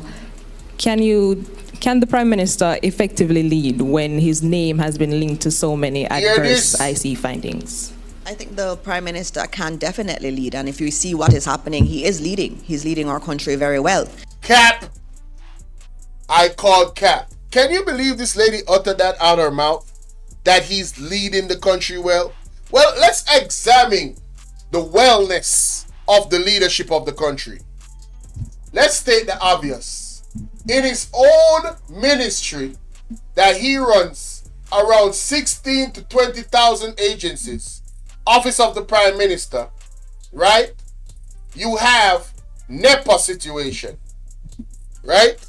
You have the NEPA situation. Oh, that music is loud as hell. I don't know if y'all can hear that, but that music is loud as hell. But you got these vehicles that be passing with the most loudest. Boy, I'm trying to tell you. But anyway, so you have NEPA. You have NEPA in the Office of the Prime Minister making a secret deal, ladies and gentlemen. Making a secret deal with a company that was alleged to cause pollution. And allegedly, this said company allegedly has been said to fund the JLP political campaigns. What can go so? If that wasn't enough, and that's one thing right there, we have the roads, ladies and gentlemen. And I'm not going to belabor the point about the roads. The roads are in critical, severely critical condition.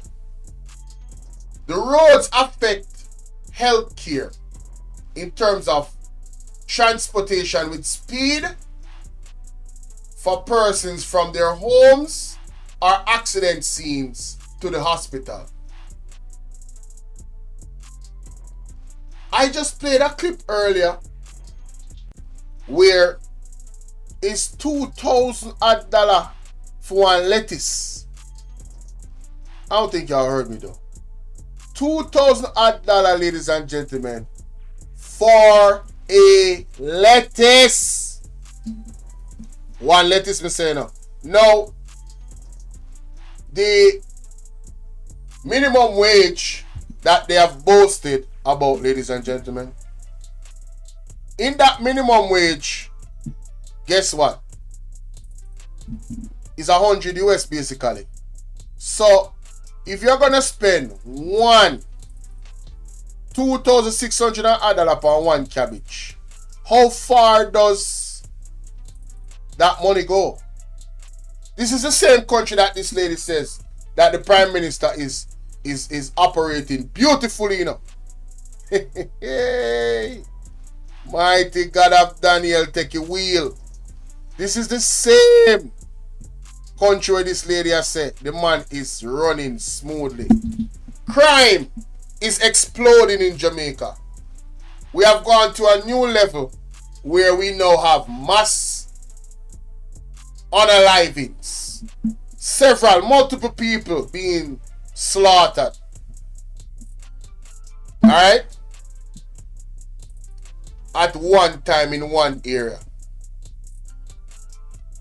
Even after all of the billions of dollars that he has pumped into the actual education, the actual not education, in the security area of security. He has pumped a lot of money in it, right?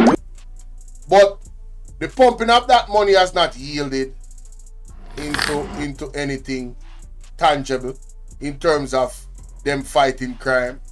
And it's just all about the Zozos. It's all about Zozos here, Zozos there. Right? You have the healthcare system. The doctors have resigned. The doctors have been protesting because they haven't got their pay. Which is a damn shame, you know. Because remember, ladies and gentlemen, that the work that these individuals do is so important. Ladies and gentlemen, so important. You're talking about the people benefiting from proper health care. Now, before I go on to dispel more of the nonsense of what she just uttered about the Prime Minister is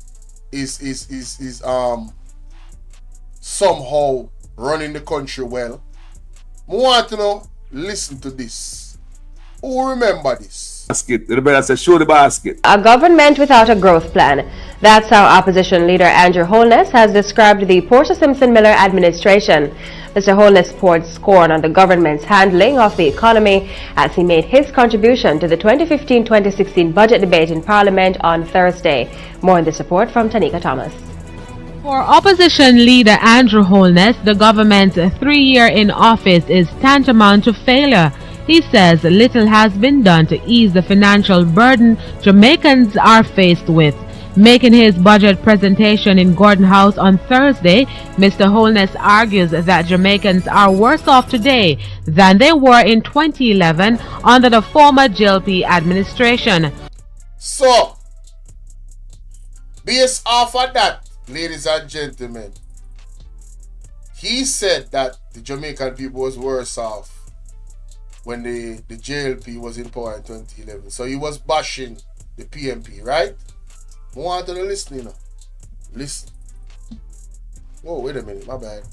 Holness claims rising food prices, a devalued currency, and high unemployment are just some of the failures of the Portia Simpson Miller government.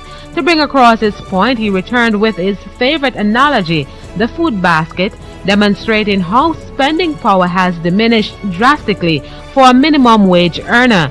He compared what a low-income earner was able to afford in 2011 versus 2015. This has no oxtail or curry goat. This is the reality of the People's National Party government and the facts of Jamaica. So, he brought a basket in Parliament and put up the minimum wage and showed what could hold in the basket. This was when Shiny Robinson was alive. Rest in peace, Shiny Robinson. Right? Guys, can you imagine if they were to do a reverse of this now and bring this basket into Parliament and see what it can buy? Let's go further. This is what you can get in Jamaica now. You can still get that tin. You get one tin of sardine. You can only get one tin of mackerel. This is the best demonstration. So what he's holding up there is a bag of oil, you know. So them sell the oil in the bag. I don't know if that happened in America. American people, I don't know. But, ladies and gentlemen, do you know that they're selling toothpaste now? Like a squeeze of toothpaste, they're selling quarter a soap. I don't talk about soap wash clothes. That's our whole another ball game. I talk about soap for bathe with. They're selling quarter soap, cutting the soap in quarter and selling it now. Right? So imagine if that's where we were when he's saying that. Imagine where we are now after 10 years of his government. But Dana right, Miss Dana, whatever she want to name, want to convince us that he's doing a phenomenal job. Of where the country has gone under the PhD. Mr. Holness contends that a JLP government would do better at managing the economy. Wow. He says if the economy does not grow at a sustainable rate of at least 5%, then the IMF stipulations will become unbearable for nationals. No, even that 5% that he promised of growth, that was a failure as well. People. It was a failure. Party government will be given a job letter. That job letter has a timeline of 2 years and 6 months with key performance targets which are agreed upon by the cabinet, focused on two things: economic growth and job creation. Everything that they do must lead towards economic growth and job creation. Failure to... Have you guys seen economic growth in Jamaica? Isn't the economy declining? Man, listen, you can't make this up, boy. But let's continue and listen to I could say more. It's ridiculous how much more I could say. But let's listen to this lady. As I started this post-cabinet press briefing, I spoke about our unemployment rate at record low. When we got... No, ladies and gentlemen, them utter so much lies. You see this unemployment rate them a boast about? I want to put this in context matters, you know. The unemployment or employment, I would say standard is that if you're working an hour a week, it means that you're employed. Now that basket that I just showed, a person working an hour a week, ladies and gentlemen, that is considered employment. That's why the employment rate is so low. What can they buy? Can they buy the basket? Working an hour a week? I don't think they can even afford the basket. The basket that the goods were in, that it was in the parliament with a while ago. We cannot afford the basket with some of the employment standards that they consider to be employment here in Jamaica. We could not. We could not. To 5%, I thought it was record, and we weren't going to go any lower. Then we went to 4%. Then we went to 3%, 3.6% unemployment. That is unheard of in Jamaica. And all of these things that we've seen where we are lauded around the world for, especially in terms of our economy, that was all... What economy? The economy is dying. We don't produce anything. Every time I hear them say the economy, it triggers the hell out of me.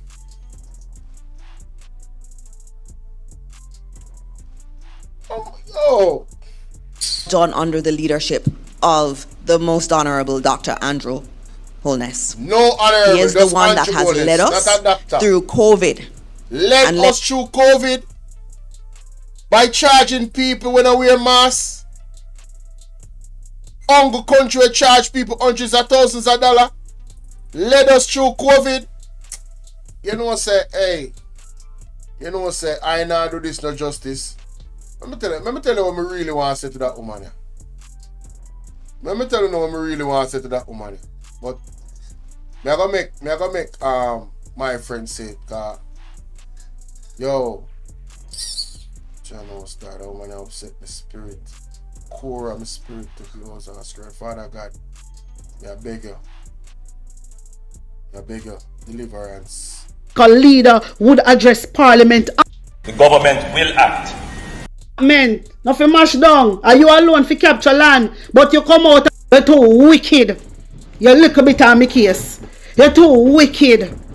My wisdom warriors, wanna tell me what you think about this. Cause I must think so we forget. You must think say hat off of the press and wisdom warriors forget. We not forget nothing where you do Andrew Wallace. Let me tell you that straight. So map head, when you come and talk, you have to talk, go talk like you have sense. Stop talk like you teach a basic school. Cause on a basic school we go. Don't come go on like you want to come cow down people. Seriously. And Andrew Wallace get attacked and hey, what do you girl? Girl, when you not go, I see show them up. I see have evidence. You can't come with no evidence. Andrew Wallace can't come with evidence. You map head, education minister, what you call it? No, sir, me have to come over here so we don't have to control this guy. It's important and you have. It's important to hear what Atta Vice President say so.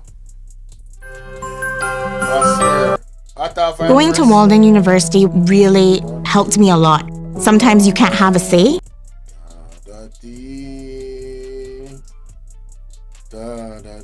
People, me forget off the stream here. Remember, say them a block me me streaming from what there, so me forget off the stream. Wanna bear with me. Attack for the press. Well, me this. Yes, attack for press. Said a blessed good day to you, my wisdom warriors. Yes, wagwan. I hope you guys are in good spirit. Well, me I telling you say, me not in a one good mood today. Me I telling you straight because I see Maphead education minister come out and defend Andrew Honest. These people choose party over Jamaican people. Yeah, they're right way. These people choose party. They are so die-hearted. They don't care about the Jamaican people. Not at all. Andrew Wallace is milking Jamaica dry. Andrew Wallace is enriching himself. Come on. I see show them up. I see have evidence. You can't come with no evidence. Andrew Wallace can't come with evidence. You, Maphead, education minister, what you call yourself, cannot come with no evidence. So how you out there talking? My wisdom warriors, Mr. I couldn't listen to everything what woman say. When me hear the woman say how Andrew Wallace led us through COVID. Led who? Led who through COVID? Hello? Jamaican people, you know how Andrew Wallace usually takes it from poor people. Andrew Wallace say we go corner shop and buy chicken parts and make people that get COVID. You remember? Who remember? You remember on the out here? Who remember when he said at the them do aid the government and Andrew Wallace blame everything from poor people, you know? Who remember that? The people at the corner shop and them are spread C19. Because I not even want to say that word because I don't think they will trigger certain things on YouTube. Who remember? Powder and pet Andrew Wallace. Who know out here a powder and pamper Andrew Wallace. But you know easy, Jamaica. I want really a one. What is not easy? Me say when me hear Maphead come out and talk about Andrew Wallace, led us. Led who? Led who?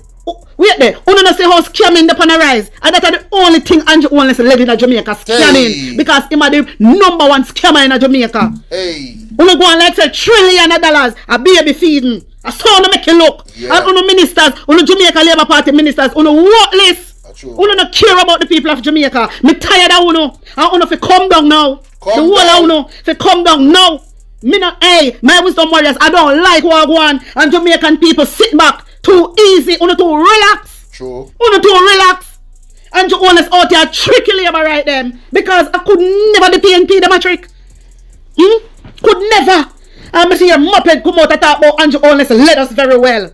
And I talk about Andrew Honest get attacked and what do you girl? Girl, why you not go inside? What do you? My wisdom warriors, I want to hear what this woman attack say.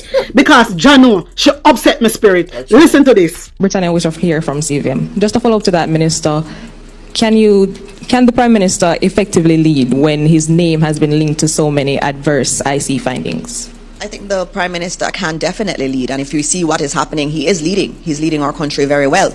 As I started this post-cabinet press briefing, I spoke about our unemployment rate at record low. When we got to 5%, I thought it was record, and we weren't going to go any lower. Then we went to 4%. Then we went to 3%, 3.6% unemployment. That is. You know, say, remember telling you something before me go on with Atta Vice Press, what she has said. Because I'm going to play a role, you know. Yeah, because she a bonfire like oh, me really want bonfire, but you know, me have to and I really my thing for really go so hard. Me really want to say it, but me's a man will reserve that side of me. Me not really, you understand what I say? Yeah, but me feel exactly how Atta Vice Press feel. But anyway, you see the basketball, old school basketball in the Jordan days, you have, in my opinion, a more quality basketball. You see, in this age now, the youth them in a basketball focus on stats. Stats has demolished the essence and context and value of the game. And what the JLP is doing is using stats without context. Right? Cause a man will out and say, oh, this person is the greatest player of all time because he scored the most points ever in NBA history. Well, if him spend 50 years in a league and do it, compared to a person who have almost as much as him will spend 14 years and do it, well, I don't see how you can put value upon that person more than that person will spend 14 years. So, context matter. If it took you a longer time to achieve a goal and it took me a shorter time to do so, and I did it more efficiently, obviously I am the greater player. It's quite obvious. Now, what the JLP is doing is using these stats to say, yeah man, the economy is great because employment is down. Well, did you factor in that we are not producing anything? Did you factor in that the dollar and inflation is through the roof? Did you factor in the price of food in the supermarket compared to them? Did you factor in any of this? Oh, we raised the minimum wage. You had to raise the minimum wage because inflation was so high. Context matters. The raising of the minimum wage was not an achievement by the JLP. It was an effort to help to cushion the pressure that we were under the JLP management of the economy. Let us call a spade a spade. Right now, even the guys in the tourism industry is erupting in protests. I was talking to a girl the other day, and she said that their hotel gave them was it $3,000 more upon their money or $4,000 more upon their money, just to prevent them from going with the wave of protesting, because them don't want the cameras upon them hotel and them brand. And I'm talking to the people of Jamaica, my hotel worker them. You hold on for protest one time. Every hotel worker all across Jamaica for protest one time. 1 full week of protests. And I guarantee you, all of your demands will be met expeditiously. 1 week, 2 week, 1 month of protests, whatever it takes for real change. May I tell you, anything on the demand you're not gonna get. Because you see, there's gonna come a time, you know. They are not equipped yet to do so, but this is what they're working on. I'm guaranteeing you this. There's going to become a time when in Jamaica, it's happening in other places of the world, where the robots are going to be the bartenders. The robots are going to be the waiters. The robots are going to be the person, the pool attendant. Yeah, the robot is going to be the person that checks you in. There will be no need for human beings anymore. So, right now, like how you have value and use, stop allowing them to diminish your value and pay you what they feel like. All I only need for protest one time. Every single hotel worker all around Jamaica should protest one time. Just like how them can lock down the world, only can lock down Jamaica tourism. Yeah, that's all I want to do, in my opinion. I'm just saying. But let's continue with Atta Vice Press. Is unheard of in Jamaica. And my wisdom warriors, all of this what she has said is a lie. All of this what she has said is a lie. It's a blatant lie she tell to the Jamaican people about trip. Uno too lie, man, and wicked. Uno too lie. Seriously. And she's out here talking about Andrew Holness led. Led what? Well, Andrew Holness led very well. Look on the crime and violence, girl. Look on the crime and violence. And you talk about lead? Lead which part? Where? How? What you talk about? Look how much mass shooting are going in Jamaica, Paul Island. And you talk about Andrew Holness a lead country, which very well, girl. Don't make me get dark on you, brother. All your mop head, don't make me get dark on you, John Noah, can come like on no sense. No, me know say uno hate Jamaican people. Uno hate uno own. Uno don't want to see uno people uplift. Uno don't want to see uno people uplift, man. John Noah, me tired of uno. My wisdom warriors hear more. All of these things that we've seen where we are lauded around the world for, especially in terms of our economy, that was all done under the leadership of the most honorable Dr. Andrew. You know, I just remember something. A Portia seems to set the thing for Andrew Holness now, with the economy, and them a benefit from it. I know them tear it down, But let's continue. Holness. He is the one that has led us through COVID and led us beautifully through COVID. He is the one.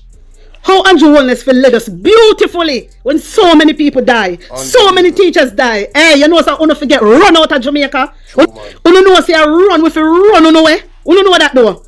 We didn't even have oxygen. What not talk about? Oh God! How are you, girl? You think so we forget? Hey, you know, say who remember say we couldn't get oxygen in some of my place them.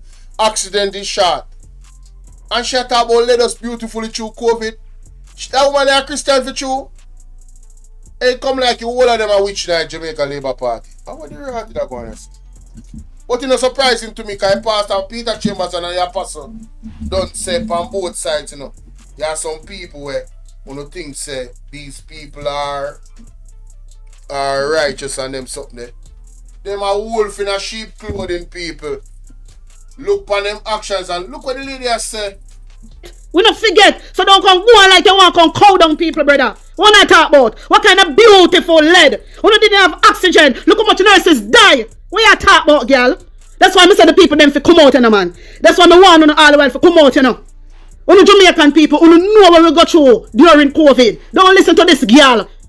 Like, what the hell? Are you being serious? Are you really being serious? How Andrew Holness will lead us beautifully? You ever hear say no country led nobody beautifully during COVID? Hey, don't make me get dark. Don't make me get darker than how me is right now. Don't make me get darker. Seriously. One that has been steering us in terms of relooking the way we do infrastructure. When we look around our country, it looks completely different. If you ask any visitor who has not been to Jamaica for a while how they feel about Jamaica when they come here, they say it looks like a very different place, and it is a good thing. And that has been led. You know, so I'm going to start call some of my foreign friend them will come regular, even my family them. I want to ask them about that. That's something what she just say a while ago. You know, want to hear from an unbiased perspective. Yeah. All of that has been led by our Prime Minister. And so this is an individual who has given his life to really supporting Jamaica in our dream of becoming a country that is seen as meeting its potential. Them still a dream. Them still a dream, What dream are you talking about? Moped, what dream are you talking about? Them still a dream. Because everybody are dead left, right and center. Crime is high. What are you talking about? Yeah, listen to yourself, girl. Hey, you know some if run them from out of Jamaica. You know say lift them live from out of House of Parliament. You know that? And Andrew Holness, I think we forget when we go mash down the people them house. Thank you. According to sources, my wisdom warriors, development as newsmaker of the week just ended is the demolition of approximately numerous houses that were being built on lands reportedly captured and sold by unauthorized persons in Clifton, located in the Greater Bernard Lodge development area in St. Catherine. Remember this? All right. The demolition of the houses ordered by Prime Minister Andrew Holness created a firestorm with numerous persons verbally attacking the government for the move, while others agree that it is time the authorities take a stand on the illegal capturing of land to build squatter settlement.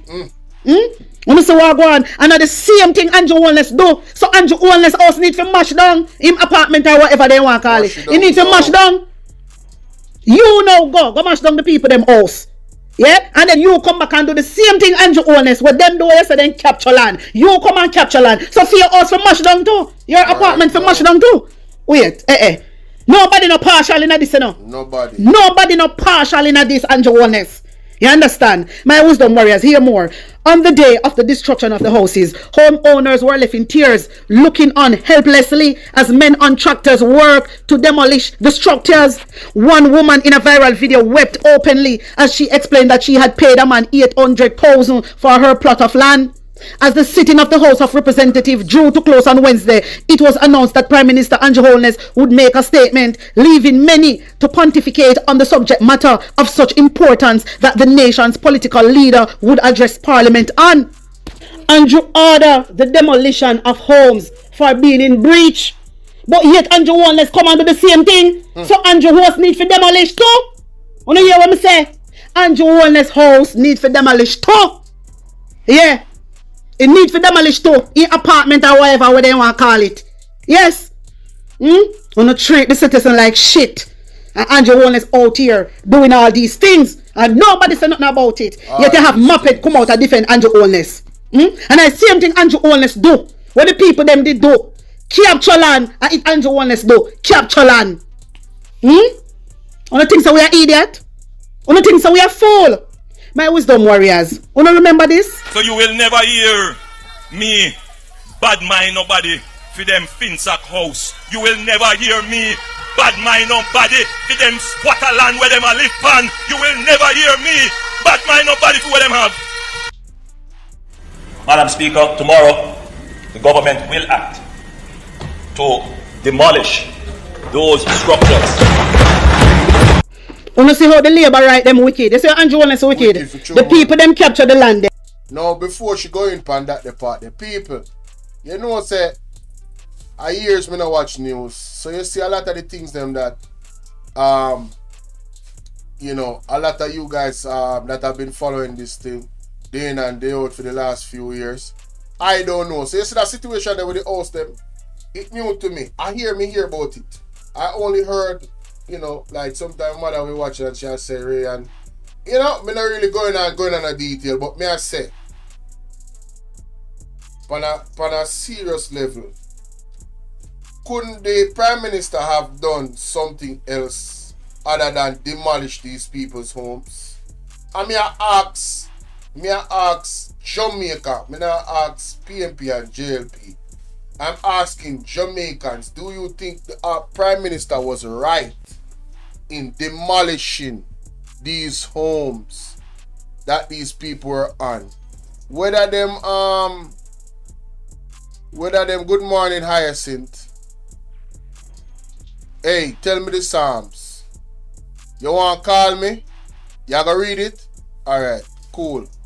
But when me done this, so I'm saying, guys, seriously speaking, don't you think that it could have done something else? And let me give some suggestions. One, assess how long the people in the on the land. Right? Come up with some way where they can attain the land legally. These people were scammed allegedly. Right? Because person sell them the land that didn't own the land. Them already start building, pay a lot of money. Why demolish something that they have built? Has any other government ever demolished the people them land when them capture? Has any other government ever done that? And I am not advocating for land to be captured. I'm saying in this situation, $50,000 can't buy food, Kimon, a joke thing. Anyway, in this situation, couldn't they have done something else and really aided these people that had the ambition to own a home? You know what I mean? And then him come and he met these him come and he met these promises to the people them in the video. Right? Make we continue, because I'm going to find the clip, you know. Yo, that brother, you're wicked. Yo, Andrew Honest, you're wicked youth. You're evil youth. You're wicked. Obviously, people there I come talk about them would have sell their house for give for back you and live in a street. Yo, Jamaica, phone fall to you, man. I want to make this man get over this, I want to make this man get over this. People capture the land and sell the land them to other people. People pay all up to $1 million for land. And Andrew Honest never have no heart. You remember good Jamaica. And enough I want to do the labor right. You remember good. You remember what they do to the people them. All the girl we pay 800,000 to get up our foundation. You understand me? Start up our house. Everything mashed down. Whole heap of people. House mashed down. Only one somebody alone get house. Another girl. It was the girl because she did a cry out and it go viral. And she had the only one get one little house.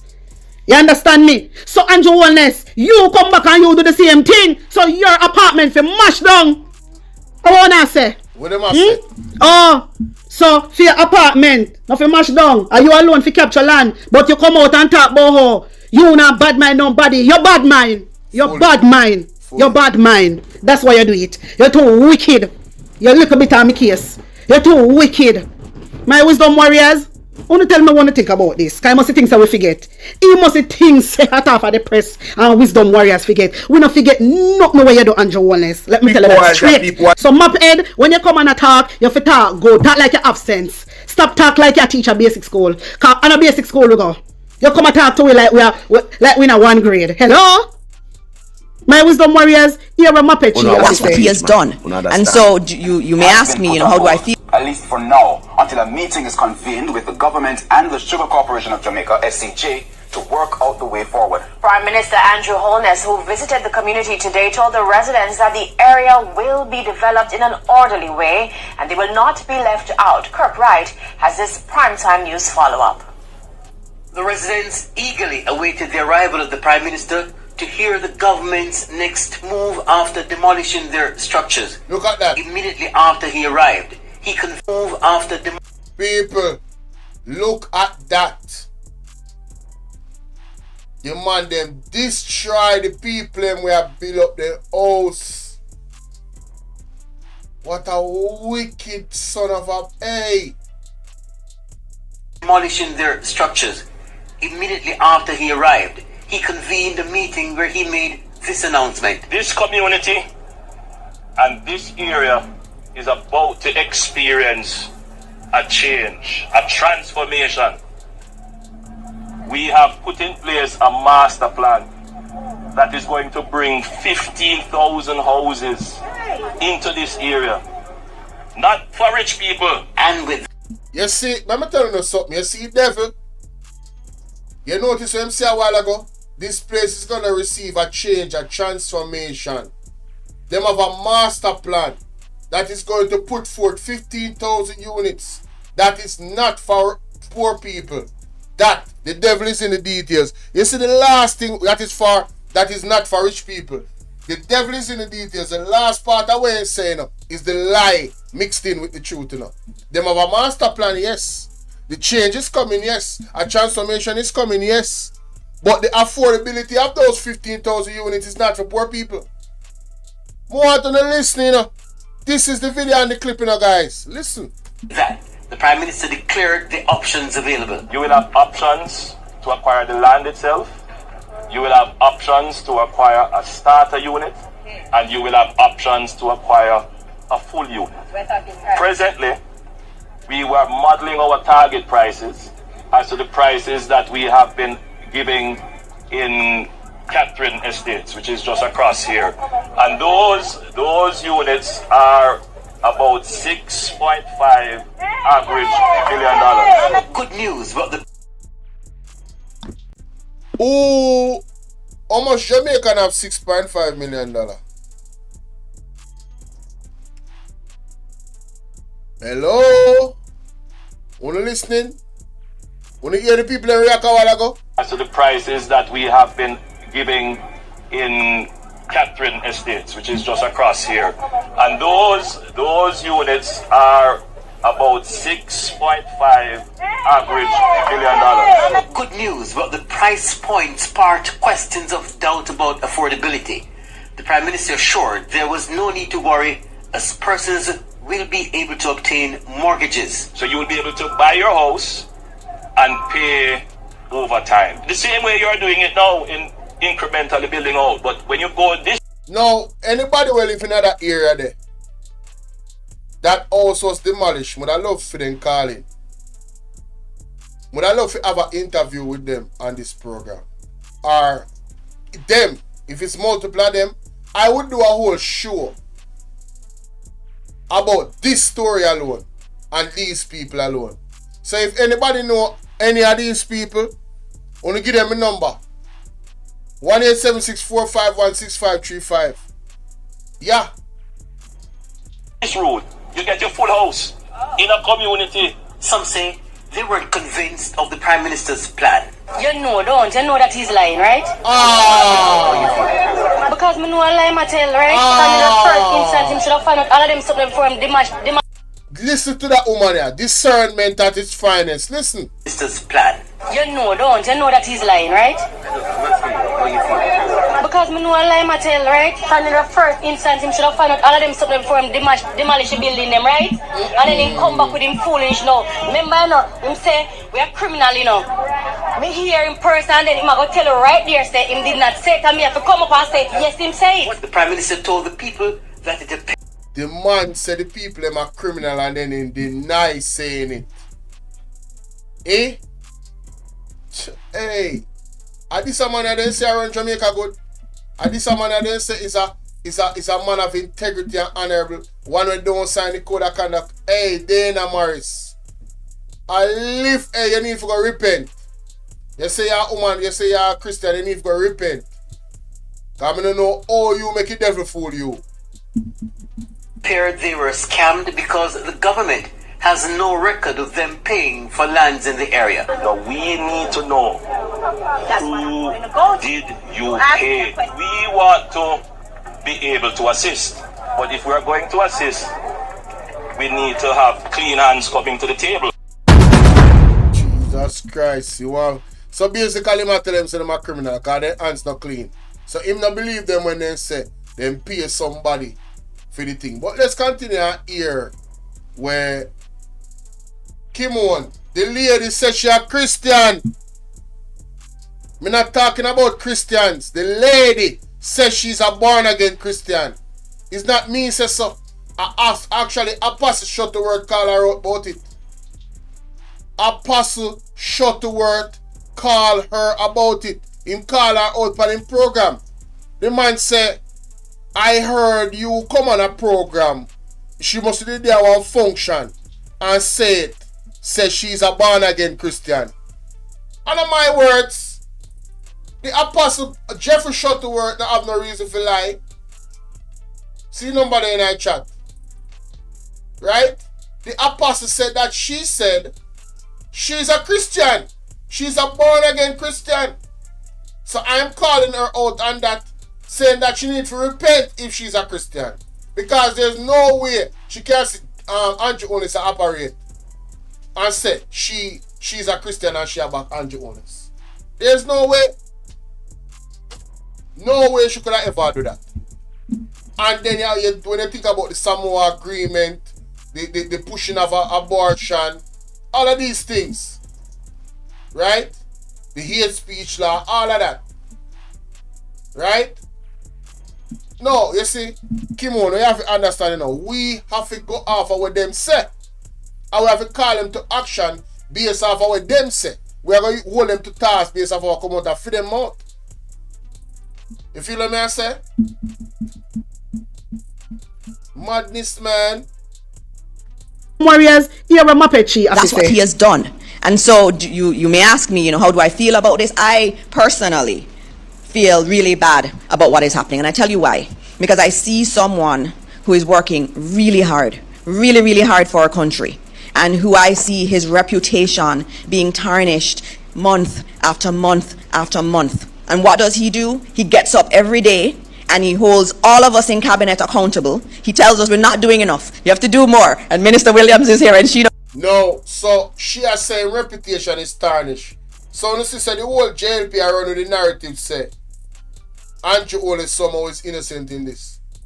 And that them a run with, you know. Them a go run with that story that till him go to prison. Or worse. Or till God take him down. And that them a go run with, you know. They are going to continue spreading this narrative that somehow he is innocent of everything. Even with the 28 bank account, them not see no irregularities in it. This is what we're looking at. Knows it. He keeps pushing us. Our country needs you to do more. And so this is someone who I admire, and this is someone who I would love to see more leaders like this in our country. Devil is a liar. Jamaica can't survive one more term of a leader like Andrew Holness. You must be blurt now, man. This a woman is sick in her brain. Look what you at our vipers have said. Sylvan Jones say, can't they see that the country is going into a very dark place? Me no know, you know. Me no know. As me say, I don't know, brother. I don't know. Sister or brother, I don't know. Going forward, leaders who are thinking big, leaders who, in spite of any challenges, whether it's personal challenges to them or challenges to our country like a pandemic, get up and lead us well. And he has been doing that in spite of everything that has been thrown at him. And that says a lot about him and about his commitment to our country. So she feel really bad, my wisdom warriors, because Andrew Holness work really hard. So true, because in a fair opinion, Andrew Holness work really hard. That means say we feel sorry for him, have sympathy for him, even though he is behind the scenes stealing taxpayer money. Not only that, stealing charity money. Not only that, stealing donation money, stealing, capturing land. And because Andrew Holness get up every day in a parliament and encourage your government to continue to do the work, we if you have sympathy for Andrew Holness, it come like the girl you drink mad post paste. That girl have to drink mad post paste. My wisdom warriors, I want to them. I want to come from, man. I want to come from. So true, Andrew Holness get up according to Uno and encourage Uno to work hard and this and that, and then get up every day and his name a tarnish. Why is his name tarnishing? Exactly. Why him name a tarnish? Uno no know because he is stealing. Exactly. So Uno want now we not to talk about it. We overlook it because he is leading the country. Girl, you better go catch your body on a thump. Cause you not have no sense. You not have no sense. My Jamaican people, it come to a time where we have to get up, we have to stand up, we have to unite, and we have to say, enough is enough. Enough is enough. How much can we take? True, man. How much can we take? You understand? Are we going to allow all of this to continue? No, we can't. So not because Andrew Holness stand up and lead according to Mophead and come in a cabinet and encourage Dick Tom and Harry, we overlook the situation. We cannot do that, darling. Sorry. That means that you don't care about the Jamaican people. You don't care. You only pretend like you care, Mophead. But really and truly, none of you don't give a shit. None of you don't care. And the Labour right them, you need to act like you have sense, you know. The Labour right supporters them, you need to act like you have sense, brother. You don't say what go on. And them out here a lie. I see you have evidence. I see you have pictures. My wisdom warriors, I see you not tell no lie. Them have pictures. Jesus mercy. People, this have a screenshot, cause I need a picture of myself. Me have a screenshot this. Big up at our Vipers for the evidence. Should I just link her, see me and get it in about? Yeah, we have a, she busy. Well, I will busy. Let me screenshot that picture. Oh, it in a report. Let me see which page. Let me see which page this people. Page 59. Alright. Page 59. I got page 59 right now. Yeah. Page 59 it is. See, Andrew, you're terrible. You're terrible. My wisdom warriors, wanna tell me what you think about this and put an honest opinion in the comment section. Like up the video, share it out, and subscribe to my channel. And if you're new to my channel, welcome. My people, may have a second channel. It is called PNP News Round. I want to run go over there. May I talk to my loyal wisdom warriors. Well, they are with me from day one, and I'll run go over there. People, Make me show you this. Yeah. The lady said them are defame Andrew Honest name. Well, look at this. Look at that. This is the appendices for the visit to the demolition of concrete partition with laundry room split. See it? Right there on your screen. So, the man have evidence say the walls them there they put instead of it being 2 bedrooms, see they steal and everything. I demolish them, I demolish it. Cause it's not supposed to be there, it's against the law, innit? Right? Boom. See it there? I'm gonna show you what I go on. Additional concrete wall on ground floor with electricity, painting and tiling works ongoing. I'm gonna show you say them a change up the thing from what it should be. See the next wall here? Electrical things are run through this already, you know. Demolishing again. Wall are demolished, not supposed to be there. See it there again? Concrete wall in area labeled balcony on first floor. The man I show you all the evidence, brother. Watch that. Ground floor with plumbing work ongoing.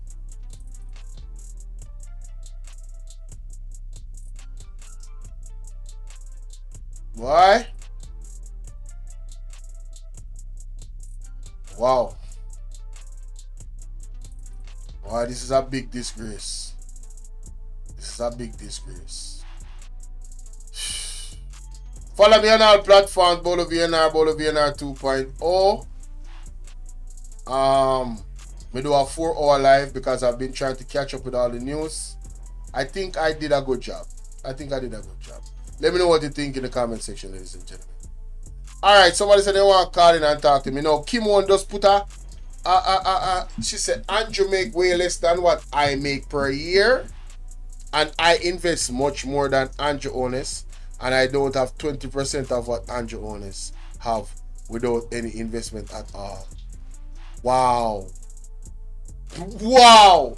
Bertie Wallach said, enough of you people need to get sued. Oh, so you're one of them. Black. Damn foolishness in my chat. But we'll get sued. When we clearly is demonstrating that it's allegations. How the hell we get sued when we're demonstrating that it's allegation? Like, don't just talk foolishness. I think somebody can't scare nobody. If Andrew Honest when I go sue anybody, would have sued them already. I tell her that. You remember good. You think you know what you want to do? You want to silence us by using many different means. Let me just say that.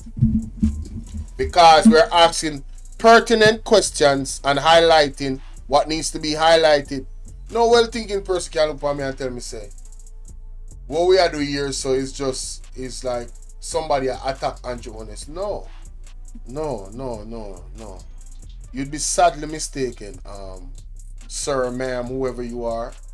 This is actual news that is worthy. If you have any care for the well-being of Jamaica, you know, I mean, look at this. The Integrity Commission is doing a fine job. They are doing a fine job. Salute to them. Now, let's go to another bit of news.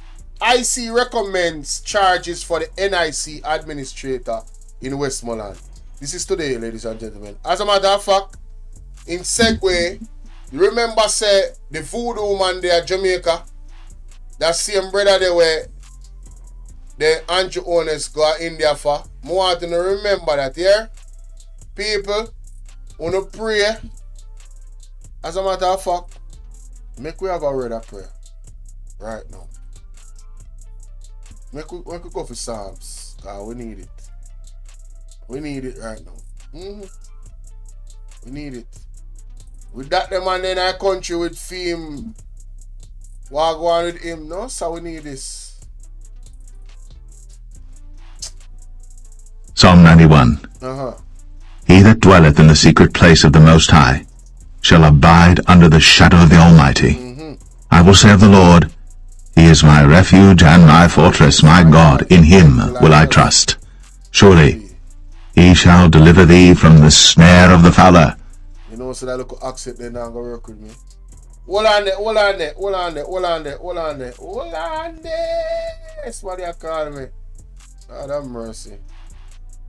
Let me just open up my phone or so. Oh wow. I'm gonna call you back here. Hold on, I'm gonna set up my computer. Hold on. I two somebody I call me one time, mighty God. Hold on there, people. Hold on there. Let me get this thing situated. Somebody just try to call me a while ago. Let me stop recording. Him there you take, brother. Boy, me I tell you, Craig. When you fast and pray, yeah, man. That the demon there. When you fast and pray. Hey, got a one good question. Where is the money that them charge people in a COVID? Where that money there? Damn good. Hey, me like when people in sharp in my hey, when you sharp it up. Oh no sharp. Where is the money, guys? Where's the money? That money where they charge people in a COVID. Where the money there? I'm soon calling the back, people. I see two person call me a while ago. I'm soon calling the back. Yeah. Jeez and peace. The person call me again. I'm soon call him back. I forget this on the computer before I can call him back. That me have to do.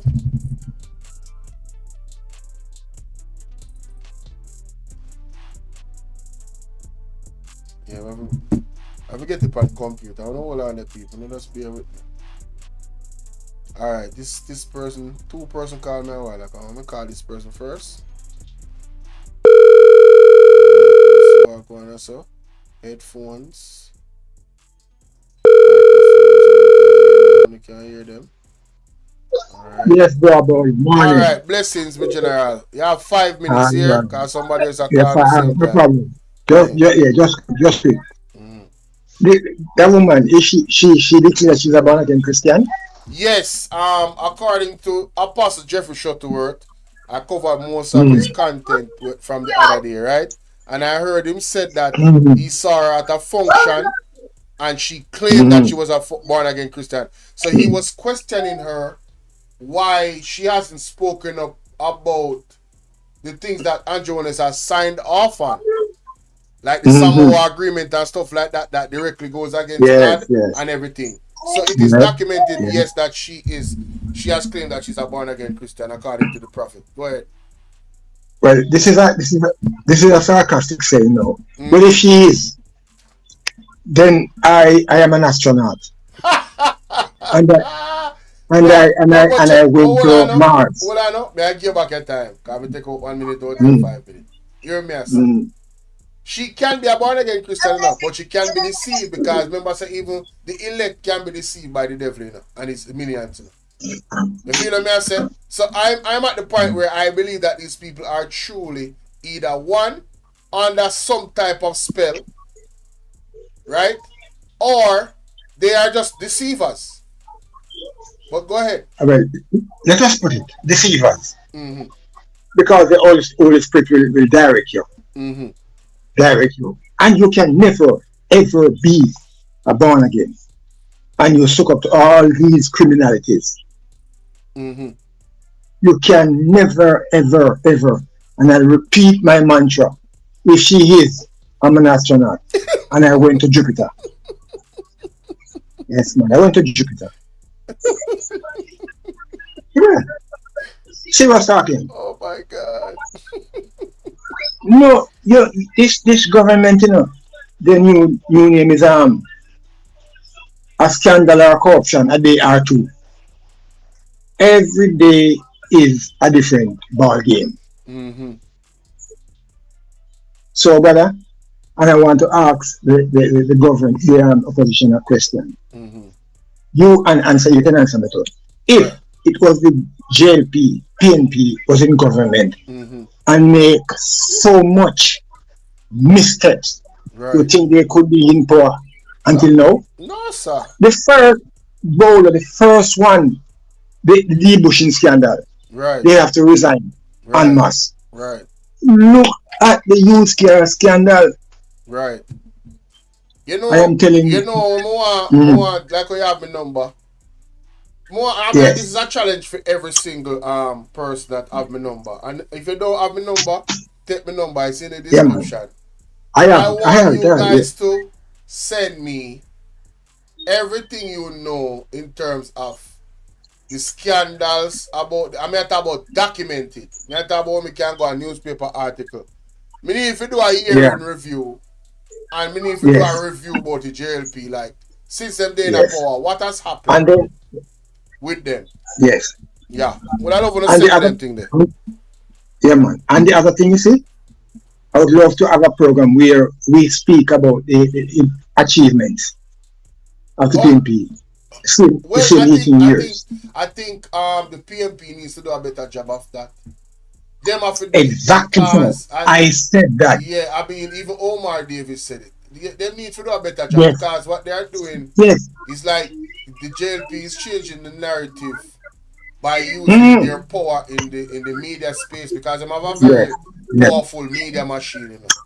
You have a whole heap of different JLP vloggers that are being paid to go out there and just spread lies. But they are losing enough. I believe so, but I don't think they're losing fast enough.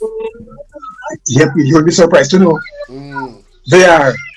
But we need to reinforce and show them that it's not one time when they used to rule the social media. You know. Then the bad times one time, you know. But it's taking over now. It has been taken over. Bolo, listen to you all the while. Listen to you all the while. Yes, man. So we will speak again. All right, my boss. Thank you for your contribution here. And God bless you. God bless you. Yeah, man. Good. Oh. Yeah, all right. Next person I'm gonna show it now. Just call me. Here's the number. And call me 2 times. Lord have mercy.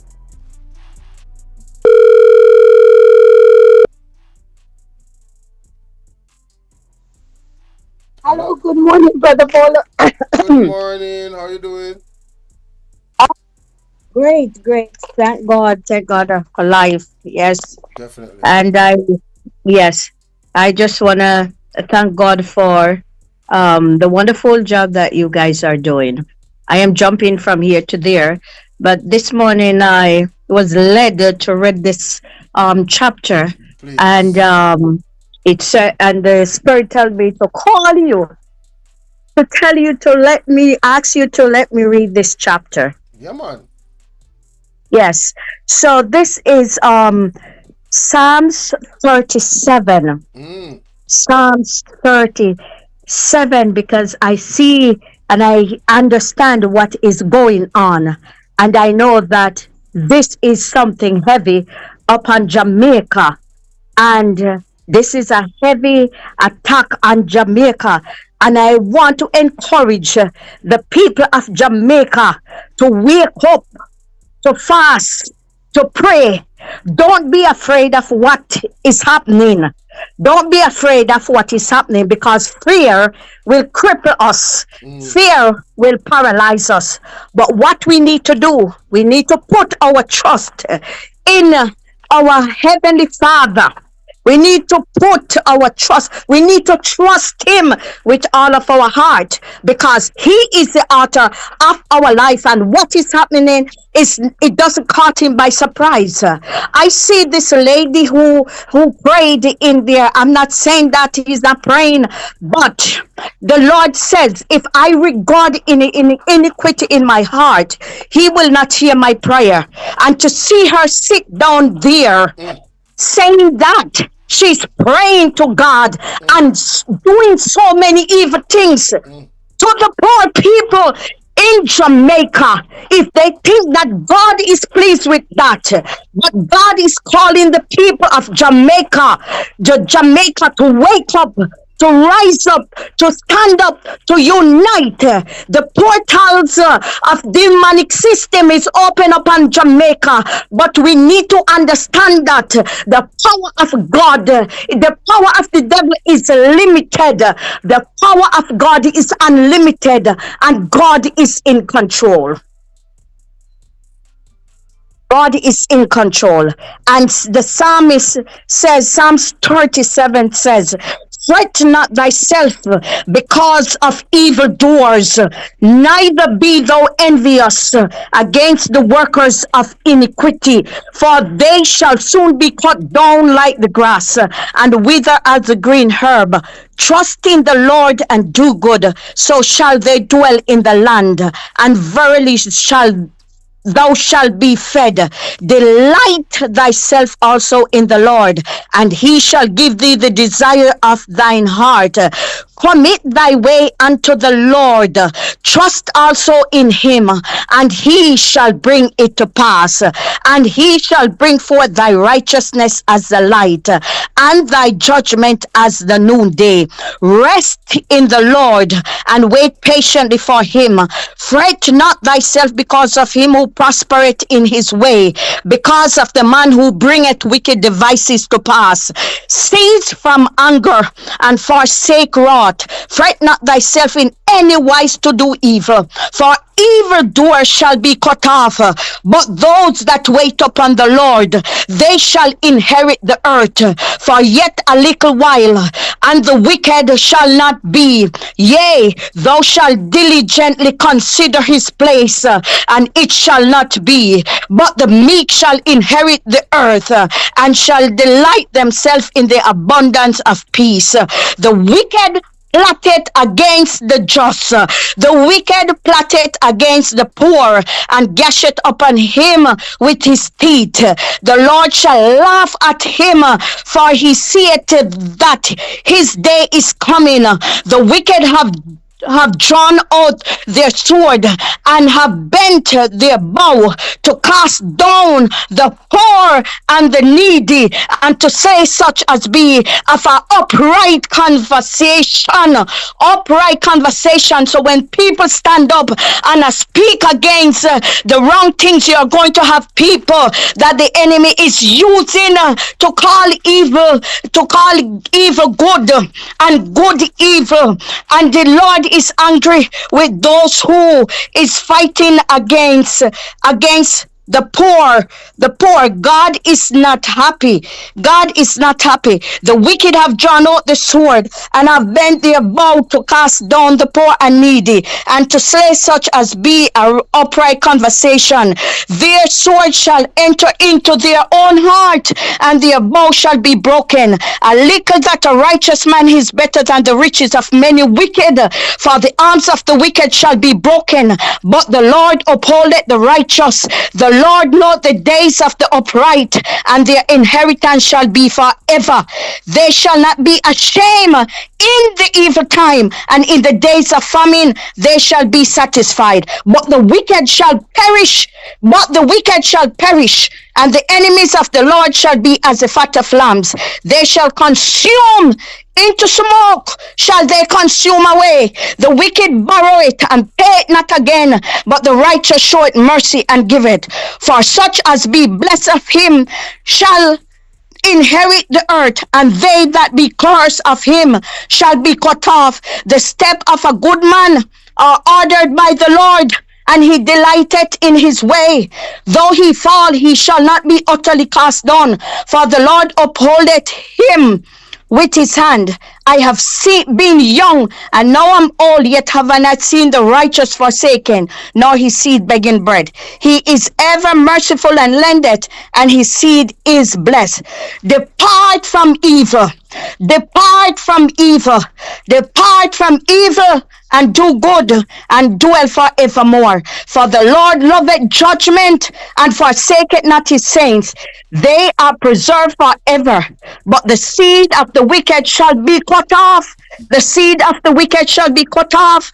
The righteous shall inherit the land and dwell therein forever. The mouth of the righteous speaketh wisdom, and his tongue talketh of judgment. The law of his God is in his heart. None of his steps shall slide. The wicked watcheth the righteous, and seeketh to slay him. The wicked watcheth the righteous, and seeketh to slay him. The Lord will not leave him in his hand, nor condemn him when he is judged. Wait on the Lord and keep his ways, and he shall exalt thee to inherit the land. When the wicked are cut off, thou shalt see it. I have seen the wicked. I have seen the wicked in great powers, and spreading himself like a green bay tree. Yet he passed away, and lo, he was not. Yea, I sought him, but he could not be found. Mark the perfect man, and behold the upright, for the end of that man is peace. But the transgressors shall be destroyed together. The end of the Lord shall be cut off. The end of the wicked shall be cut off. But the salvation of the righteous is of the Lord. He is their strength in the time of trouble. And the Lord shall help them. The Lord shall help us. The Lord shall help the people if in Jamaica, in this nation, and deliver them. He shall deliver us from the wicked. God shall deliver us from the wicked and save us because we trust in him. We trust in him. May the oh, brother, I thank you. I thank you so much for allowing me to read the Psalms. And I would like, I don't know if it's okay, I would like if sometimes I could come on your program just even to read the Psalms, just even to pray. I pray that the hands of God will cover you guys and protect you. And dispatch angels, legions of angels over Jamaica to fight this battle. No weapon formed against Jamaica shall prosper. It may look like it is prospering, but God, sometimes, you see, Brother Bolo, God have to turn up the heat to wake us up, to let us know what is going on. The battle is not for the swift, but to those who can endure to the end. Weeping may endure for a night, but joy shall come in the morning. I just want to say to the people in Jamaica, wake up, my brother and sister. Wake up. Turn down your plate. Fast and pray. Fast and pray. God is not pleased with what is happening in Jamaica. But let me tell you something. This is a setup. This is a big plan. This is a setup. But let me tell you something. My God is in control. He is in control. No weapon formed against us shall prosper. And every tongue, and every hands, and every sponsor, every satanic kingdom, every satanic altar that they set up in a Jamaica and connection out of the Jamaica, may they crumbled. May the mighty hand of God strike every demonic forces that is coming against the people of Jamaica. May God bless you, my brother. May God, after the press, may God bless each and every one. I love you, my brother. Keep up the good work. We will keep in touch because I text already in the video way before. So, all right. I'll keep in touch with you. Yeah, man. All right. Thank you, sister. Yes, bye-bye. Yeah, man. You're always welcome here. Yes, thank you. Thank you. All right. Bye-bye. Yes, Chenko people, we definitely needed that, We definitely needed that. And as you can see, I had all intentions to read Psalms 91. It's spiritual warfare that is going on right now. It's incredible. But as she said, it is declared by the saints, the true men and women of God, that is operating as such, that this land of Jamaica shall not be given to the beast. This land of Jamaica shall be one of the few territories that will resist the beast. And that is what I am most elated about. I don't really, if it's the Lord's will for me to travel. And it's funny. I am the person that desired, in my own desire to travel. And at this point, if it's not the Lord's will for me to travel, I just want the Lord's will to be on my life. That's it. Period. That's it. What is happening right now, the unforeseen hands of darkness that is operating, to and fro the earth. Yeah. I'm good on yeah, anything that God say, I does that me work with. Psalms 91 says, he that dwelleth in the secret place of the Most High shall abide under the shadow of the Almighty. I will say of the Lord, he is my refuge and my fortress, my God, in him will I trust. Surely he shall deliver thee from the snare of the fowler and from the noisome pestilence. He shall cover thee with his feathers under his wings. Right? Shalt thou trust? His truth shall be thy shield and buckler. Thou shalt not be afraid. Thou shalt not be afraid. Thou shalt not be afraid. Fear, ladies and gentlemen, like the lady just said a while ago, don't let that come into your heart. Thou shalt not be afraid for the terror by night, nor the arrow that flieth by day, nor the pestilence that walketh in darkness, nor the destruction that walketh at noonday. 1,000 shall fall at thy side, and 10,000 at thy right hand, but it shall not come nigh thee.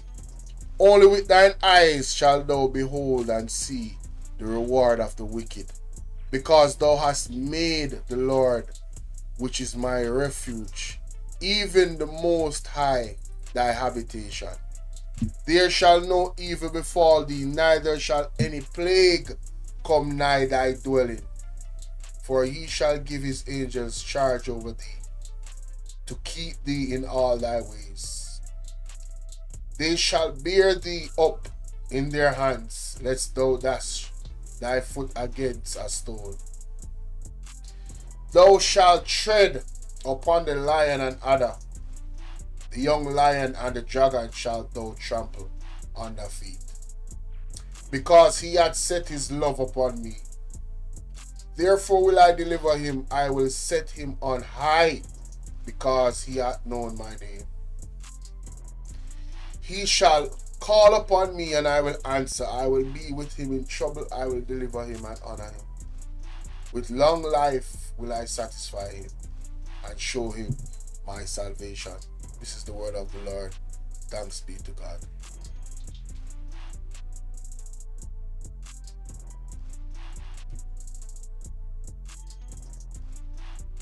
Ladies and gentlemen, that is the way I should have started this one. Yeah, but the best way to end it, I want to thank 2 callers that called in. I want to thank everybody that came through, gave a view, however long they were here. Thank you guys so much. Thank the people that hit the like button. Thank the people that typed in the chat and interacted.